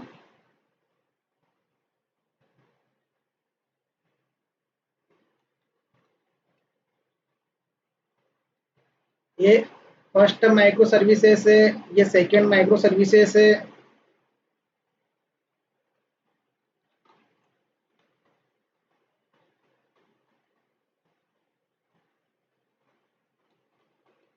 मैं एक ये सिंपल आर्किटेक्चर जो जनरली किसी न किसी माइक्रो सर्विसेज के आर्किटेक्चर में होता है, पहले मैं वो एक्सप्लेन कर रहा हूँ। कॉम्प्लेक्स आर्किटेक्चर में एक्सप्लेन नहीं कर रहा हूँ मैं। तो पर्टिकुलरली जो अलग अलग माइक्रो सर्विसेज रहेंगे वो इंडिपेंडेंटली अलग अलग सर्वर पर डिप्लॉय रहेंगे। तो इस कंडीशन में जब हमको एंड यूजर को क्या करना है कि कम्युनिकेट करना है,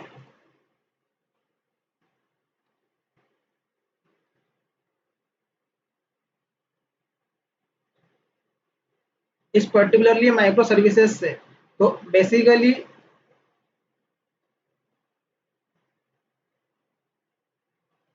जो हमारा एंड यूजर होगा, तो वो एंड यूजर लाइक हमारे पास में कोई मोबाइल एप्लीकेशन है एंड्रॉयड बेस्ड या आईओएस बेस्ड, या हमारे पास में कोई ब्राउज़र है, ब्राउज़र पे जो एप्लीकेशन है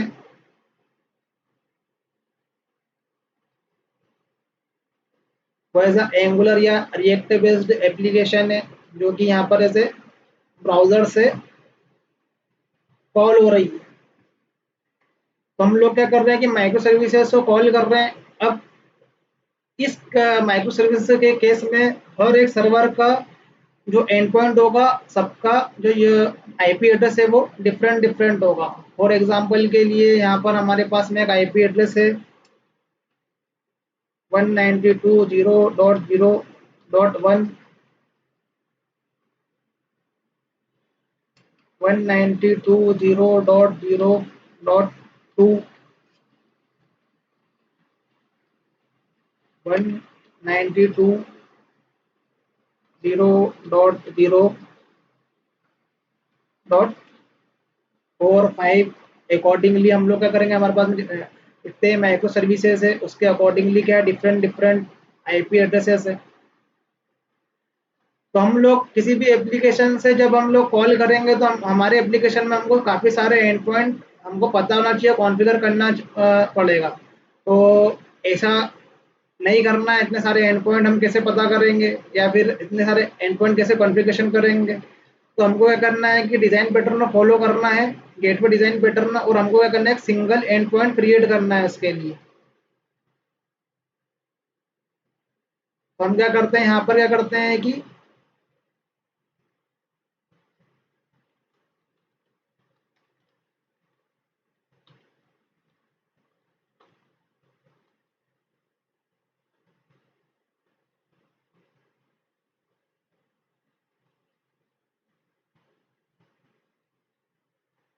एक ये एपीआई गेटवे लगाते हैं। तो हमारा जो रिक्वेस्ट होगा वो जाएगा एज ए माइक्रो सर्विसेज को with the help of API gateway.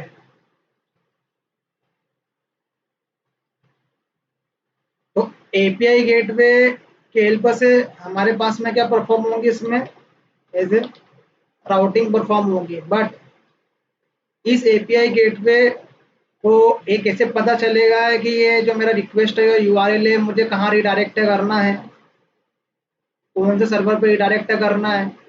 तो हमको माइक्रो सर्विसेज के केस में मेंटेन करना पड़ता है इसे।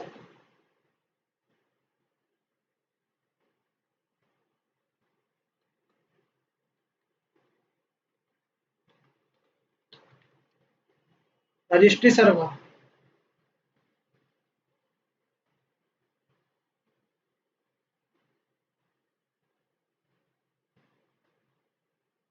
तो registry server that is our one design pattern, cross cutting concern pattern, service discovery pattern. जहाँ से क्या होगा कि ये जब पर्टिकुलरली माइक्रो सर्विसेज जो है वो पहले रजिस्टर्ड होगी रजिस्टर्ड सर्वर में।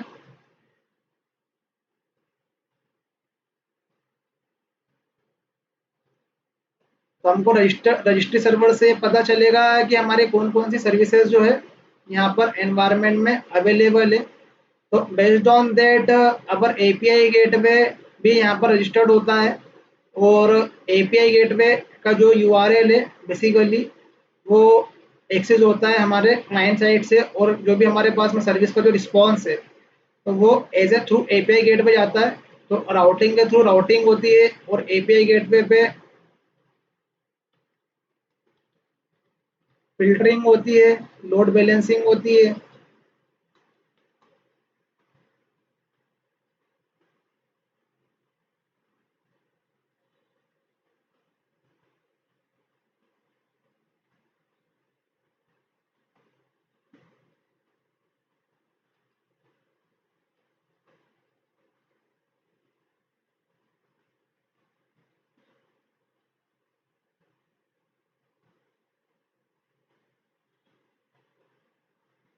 तो जो हमारे एंड कस्टमर है वो यहाँ पर कम्युनिकेट करते हैं एपीआई गेटवे से, और एपीआई गेटवे से हमारा क्या होता है, जो यूआरएल है वो राउट होता है करस्पॉन्डिंगली सर्विसेज को। तो हमको एपीआई गेटवे पैटर्न यूज करना है, हमको रजिस्ट्री सर्वर के लिए क्रॉस कटिंग पैटर्न यूज करना है। तो काफी सारे रिस्पॉन्सिबिलिटी होती है हमारे एपीआई गेटवे की। फर्स्ट तो ये एक तरीके का माइक्रो सर्विसेज के केस में हमको basically different different component use करना पड़ते हैं। तो हम माइक्रो सर्विसेज आर्किटेक्चर में हमारे पास में इतने कंपोनेंट होते हैं। तो बेसिकली जो हमारे पास में कुछ प्रोजेक्ट होंगे, कुछ माइक्रो सर्विसेज जो होगी तो हमारे प्रोजेक्ट होंगे, बट कुछ कंपोनेंट होंगे जो हमको एज ए माइक्रो सर्विसेज के डिमांड या उसके आर्किटेक्चर फॉलो करने के लिए, उसके प्रिंसिपल फॉलो करने के लिए हमको ऐड करना पड़ेगी। तो ये तो पर्टिकुलरली हमने different different micro services create कर ली है, जिसके लिए हमारे पास में एक रजिस्ट्री सर्वर है जहाँ पर हम इसको रजिस्टर्ड करेंगे। यहाँ पर हमारे पास में एप्लीकेशन, सारे के सारे जो एप्लीकेशन है वो रिडायरेक्ट होंगे कहाँ से, वो एपीआई गेटवे से। अब इसके अलावा अब ये माइक्रो सर्विसेज क्रिएट होंगे तो हमारे पास में काफ़ी सारे चैलेंजेस आएंगे। चैलेंजेस चैलेंजेस मीन्स बोल सकते हैं कि जस्ट यदि हमारा एप्लीकेशन यदि मोनोलिथिक टाइप का एप्लीकेशन है तो ऑब्वियसली बात है कि सारे के सारे मॉड्यूल एक ही प्रोजेक्ट में थे। तो हर एक प्रोजेक्ट से कुछ ना कुछ तरीके का एक सर्विस से दूसरे सर्विसेज का किसी ना किसी तरीके का क्या होता है, कम्युनिकेशन होता है। तो इस केस में हमको जब कम्युनिकेशन इस्टेब्लिश करना है तो ऑब्वियसली है कि ये माइक्रो सर्विसेज के केस में थोड़ा सा चैलेंजिंग है, क्योंकि ये जो पर्टिकुलरली सारे के सारे जो सर्विस है वो डिफरेंट डिफरेंट सर्विस पे, डिफरेंट डिफरेंट सर्वर पर है।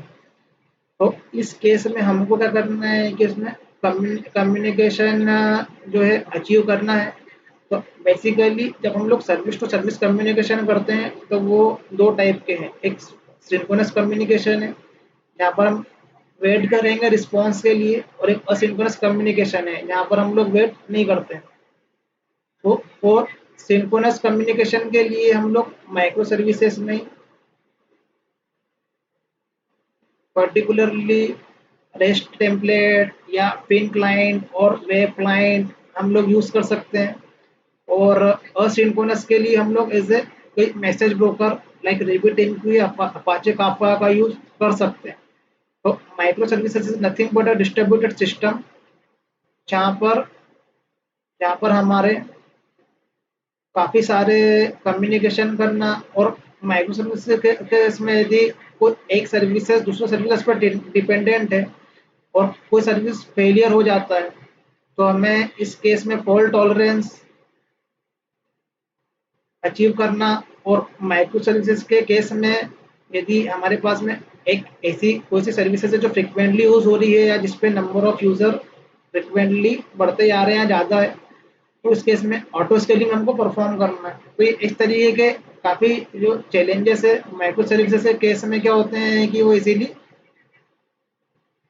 हम लोग इसमें पर्टिकुलरली अचीव कर सकते हैं। तो कुछ एडवांटेज है, काफ़ी सारे एडवांटेज है, बट डिसएडवांटेज ये है कि डिस्ट्रीब्यूटेड सिस्टम होने से ये हमारे पास में चैलेंजेस होते हैं माइक्रो सर्विसेज के केस में। लाइक हमारा जो इंफ्रास्ट्रक्चर है वो काफ़ी बड़ा होगा।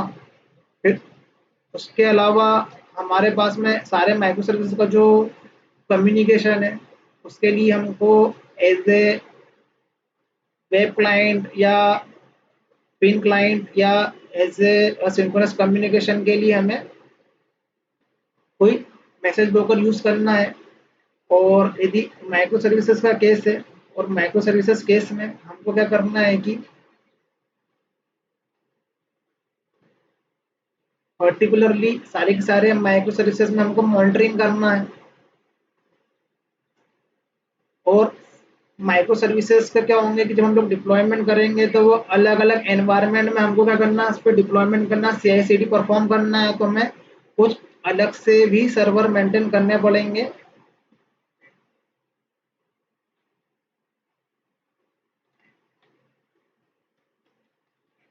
Like config server, like admin server, like एक Zipkin server,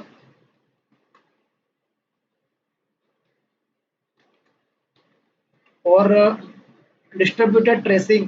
कभी एक माइक्रो सर्विसेज दूसरे माइक्रो सर्विसेज को कॉल कर रहा है, तो हम लोग एज ए Zipkin स्लूट के थ्रू देख सकते हैं कि किस माइक्रो सर्विसेज को किसने कॉल किया। तो काफ़ी सारी चीज़ें हमको मेंटेन करना पड़ती है, एज ए डिस्ट्रीब्यूटेड सिस्टम बनाना पड़ता है, तो इंफ्रास्ट्रक्चर जो हो जाता है वो काफ़ी बड़ा हो जाता है। ये हम माइक्रो सर्विसेज में डिसएडवांटेज है कि जो उसका स्ट्रक्चर है, जो उसका एज ए इंफ्रास्ट्रक्चर है, वो काफ़ी कॉम्प्लेक्स है as compare monolithic application. But एक बार ये सिस्टम क्रिएट हो जाता है, तो उसके लिए बाद में हमको एडवांटेज ये मिलते हैं कि अलग अलग सर्विसेज अलग अलग सर्वर पर डिप्लॉय है, तो उसका एक सिंगल पॉइंट ऑफ फेलियर नहीं है जैसा कि मोनोलिथिक में था। एक माइक्रो सर्विसेज फेल होता है तो हमारे दूसरे सर्विसेज जो रहेंगे वो रनिंग रहेंगे। कोई सर्विसेज यदि ज़्यादा यूज होता है, उस पर फ्रिक्वेंटली रिक्वेस्ट आ रही है, तो with the help of load balancing हम लोग ऑटो स्केलिंग परफॉर्म कर सकते हैं रन टाइम पर। तो हमारे पास में जो इंस्टांस होंगे उस पर्टिकुलरली माइक्रो सर्विसेज के, वो इंस्टांस क्या होंगे, जो मल्टीपल इंस्टेंस क्रिएट होंगे।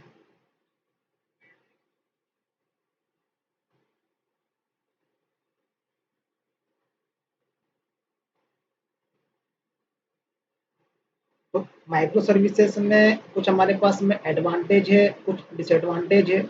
But disadvantage over the our infra के लेवल पर है। बट इसी तरीके का आर्किटेक्चर भी जो रियल टाइम में फॉलो होता है, क्योंकि हमारा जो सिस्टम है कॉम्प्लेक्स सिस्टम या बहुत बड़ा एप्लीकेशन है, तो हमको उसके लिए अलग अलग सर्विसेज क्रिएट करेंगे। तो ये इंडिपेंडेंट रहेगा, हर सर्विसेज पे इंडिपेंडेंट टीम वर्क करती है। बस हमको जो चैलेंजेस है वो उसके कम्युनिकेशन के हैं, फॉल्ट टॉलरेंस के हैं, और इस पर्टिकुलरली सर्विसेज के केस में जब हम लोग पर्टिकुलरली इसका जो सपोर्ट है या मेंटेनेंस है, तो मेंटेनेंस के लिए सपोर्ट के लिए हमारे पास में या कोई किसी माइक्रो सर्विसेज में कुछ इशू होता है, तो हमको लॉग जो होते हैं इस पर्टिकुलरली माइक्रो सर्विसेज में डिफरेंट डिफरेंट सर्वर पर अलग अलग लॉग क्रिएट होते हैं। तो एज ए अलग अलग सर्वर पे जाकर लॉग देखना एक थोड़ा ट्रिपिकल टास्क होगा, तो इसके लिए हम लोग एक और सर्वर मेंटेन करते हैं, या एक टूल है एक ये लॉग मॉनिटरिंग के लिए, जिसको हम लोग बोलते हैं एज ए ELK।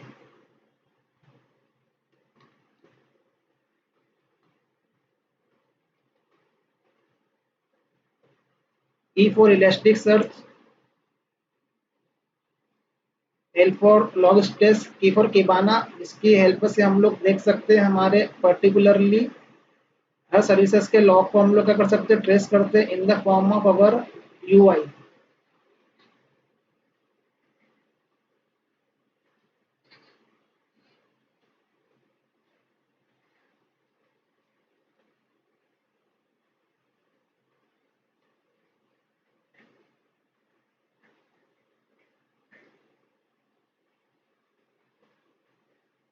और असिंक्रोनस कम्युनिकेशन के लिए हम लोग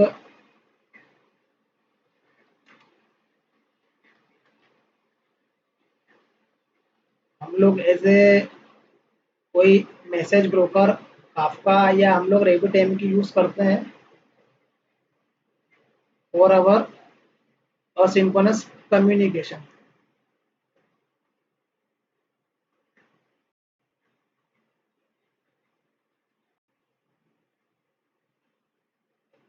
तो ये एक तरीके का मिनिमम आर्किटेक्चर है ये।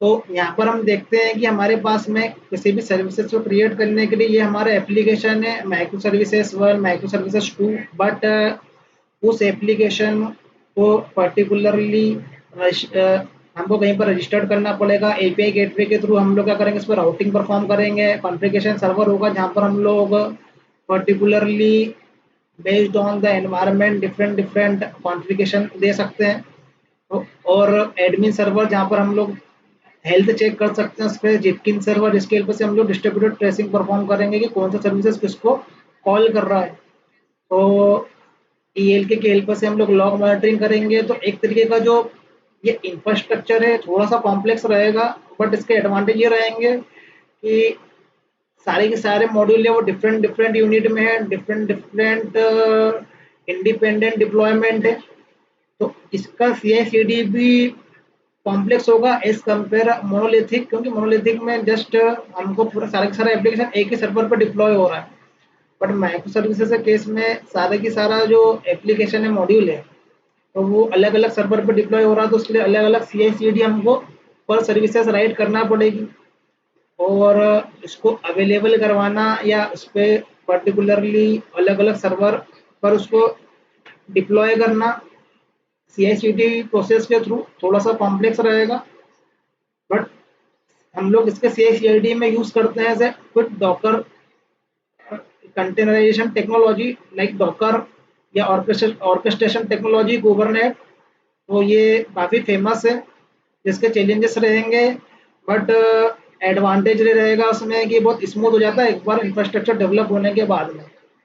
तो सिमिलरली इसी आर्किटेक्चर को हमको फॉलो करना है, और हमको क्या करना है कि हमारा एप्लीकेशन का क्या करना है कि सर्विस राइट करना है।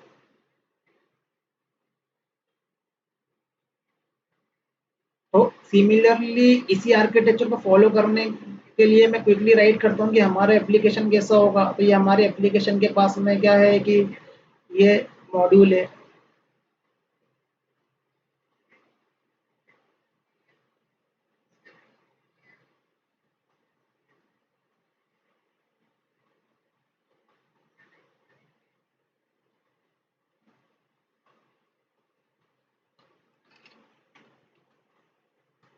ये हमारा क्या हो गया, ये यूजर प्रोफाइल मॉड्यूल। ये हमारे पास में एक तरीके से हो गया ये सेलर का मॉड्यूल। ये हमारे पास में हो गया एज ए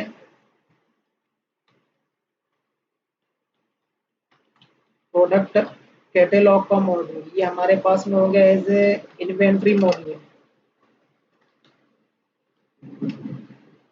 ये हमारे पास में हो गया एज ए कार्ड मॉड्यूल। ऐसे हमारे पास में और भी मॉड्यूल होंगे जितने हमारे एप्लीकेशन में हैं। सिमिलरली इनको हमको कॉल करने के लिए हमारे पास में क्या होगा, एक गेटवे होगा।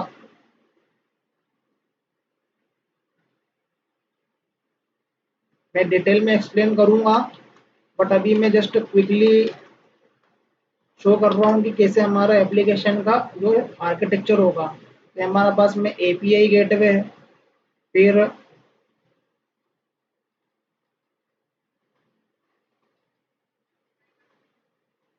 और असिंक्रोनस कम्युनिकेशन हमारे पास में क्या है, ऐसे ये MQ.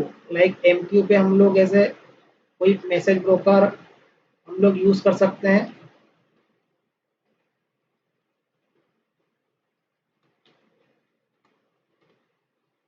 Apache Kafka, rabbit MQ हम लोग अपाचे काफका यूज़ करेंगे। और और भी हमारे पास में जो क्या होंगे यहाँ पर कंपोनेंट होंगे।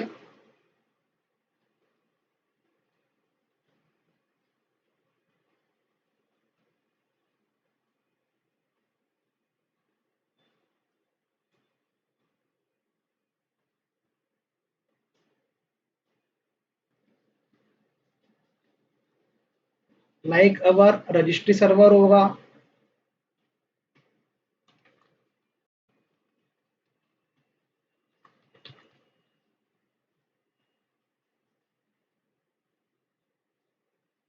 कॉन्फ़िग सर्वर होगा, कॉन्फ़िगरेशन सर्वर, या हमारे पास में एज ए एडमिन सर्वर होगा।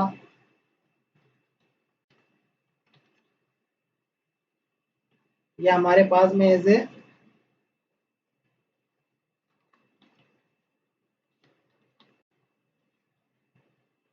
जिपकिन सर्वर होगा डिस्ट्रीब्यूटेड ट्रेसिंग के लिए। काफ़ी सारी सर्विसेज है, तो ये बेसिकली ये अलग अलग कंपोनेंट है।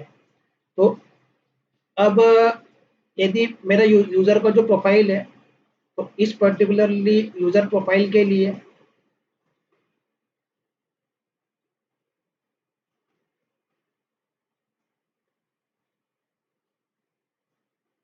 हो सकता है इस केस में मैं जो पर्टिकुलरली डेटाबेस यूज़ करूँ वो मेरा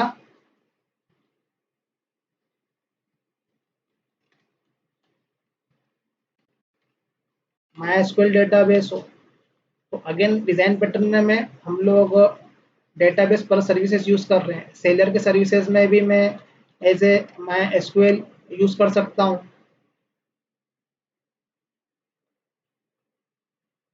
डेटाबेस। बट प्रोडक्ट के केस में मैं यूज़ कर रहा हूँ as a like non SQL database या document database. I am using as a MongoDB. तो हमको ये भी देखना है कि किस टाइप के डेटा की डिमांड है। लाइक प्रोडक्ट के पास में काफ़ी तरीके की प्रॉपर्टी हो सकती है डायनेमिकली। तो हम इस तरीके का डेटाबेस लें जिसके पास में हमारे पास में लाइक अलग अलग कैटेगरी के प्रोडक्ट है, तो किसी के पास में कम प्रॉपर्टी हो सकती है, किसी के पास में ज़्यादा प्रॉपर्टी हो सकती है। तो हम लोगों को उसके अकॉर्डिंगली ये करना है, डेटाबेस भी डिसाइड करना है परफॉर्मेंस के अकॉर्डिंगली। फिर डेटाबेस हम चूज़ करते हैं तो उसके लिए भी आर्किटेक्ट लेवल पर सोचना पड़ता है हमको कि हम ये डेटाबेस क्यों चूज़ कर रहे हैं। लाइक नॉन एसक्यूएल डेटाबेस ज़्यादा फास्टर होते हैं एज़ कम्पेयर अवर एसक्यूएल बेस्ड डेटाबेस और स्ट्रक्चर डेटाबेस, क्योंकि हमको उसमें काफ़ी जॉइनिंग परफॉर्म करना पड़ती है। माईएसक्यूएल डेटाबेस या हो सकता है या किसी के केस में मैं यूज़ कर रहा हूँ एज ए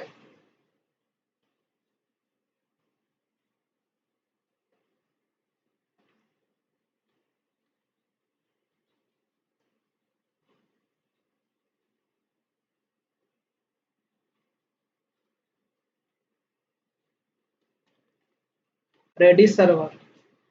तो accordingly our particularly services we can use different different database। हम रेडिस भी यूज़ कर सकते हैं, हम लोग मोंगोडीबी भी यूज़ कर सकते हैं। देखना है हमको उस पर्टिकुलर सर्विसेज की रिक्वायरमेंट क्या है, उस पर्टिकुलर सर्विसेज की डिमांड क्या है।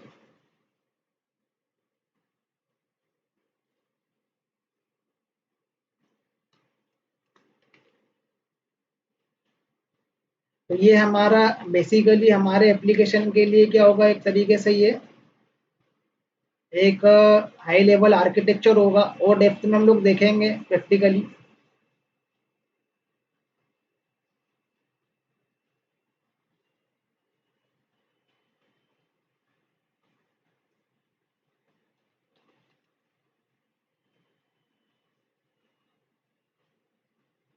ये सब आपस में कम्युनिकेशन करेंगे, सारी सर्विसेज, सारे कंपोनेंट।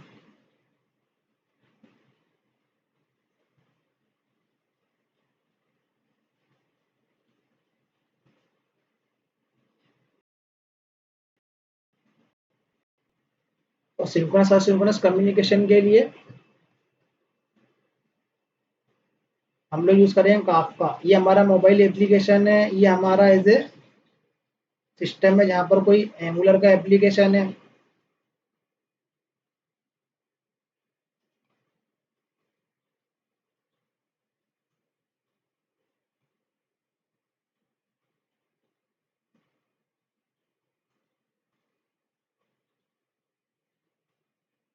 यहाँ पर हम एज ए मोंगोडीबी यूज़ कर रहे हैं।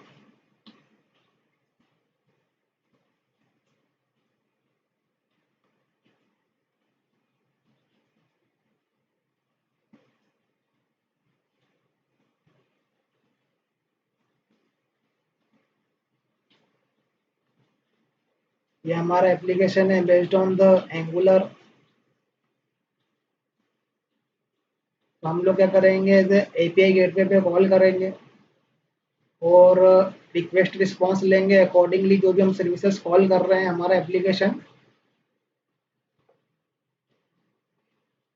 तो ये पर्टिकुलरली जो एंड पॉइंट है वो एपीआई गेटवे के थ्रू क्या करेंगे, हम लोग एक्सेस करेंगे इस पर्टिकुलरली एंड पॉइंट को। तो ये हमारे सिस्टम के अकॉर्डिंगली आर्किटेक्चर है। तो आज के सेशन में इतना ही है, मैं और डिटेल में इस आर्किटेक्चर को एक्सप्लेन करूंगा।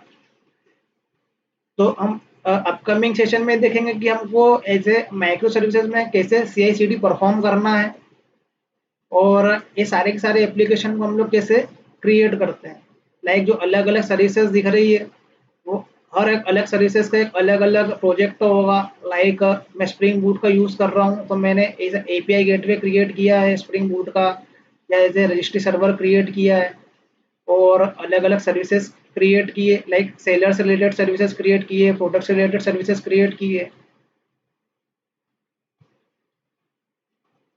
तो हम इस पर्टिकुलरली डिस्ट्रीब्यूटेड सिस्टम को अंडरस्टैंड करेंगे और उस पर प्रैक्टिकल देखेंगे। तो आज के लिए इतना ही और आगे हम देखते हैं नेक्स्ट सेशन में। Thank you. और ये वीडियो अच्छा लगे तो चैनल को सब्सक्राइब कीजिए। Thank you.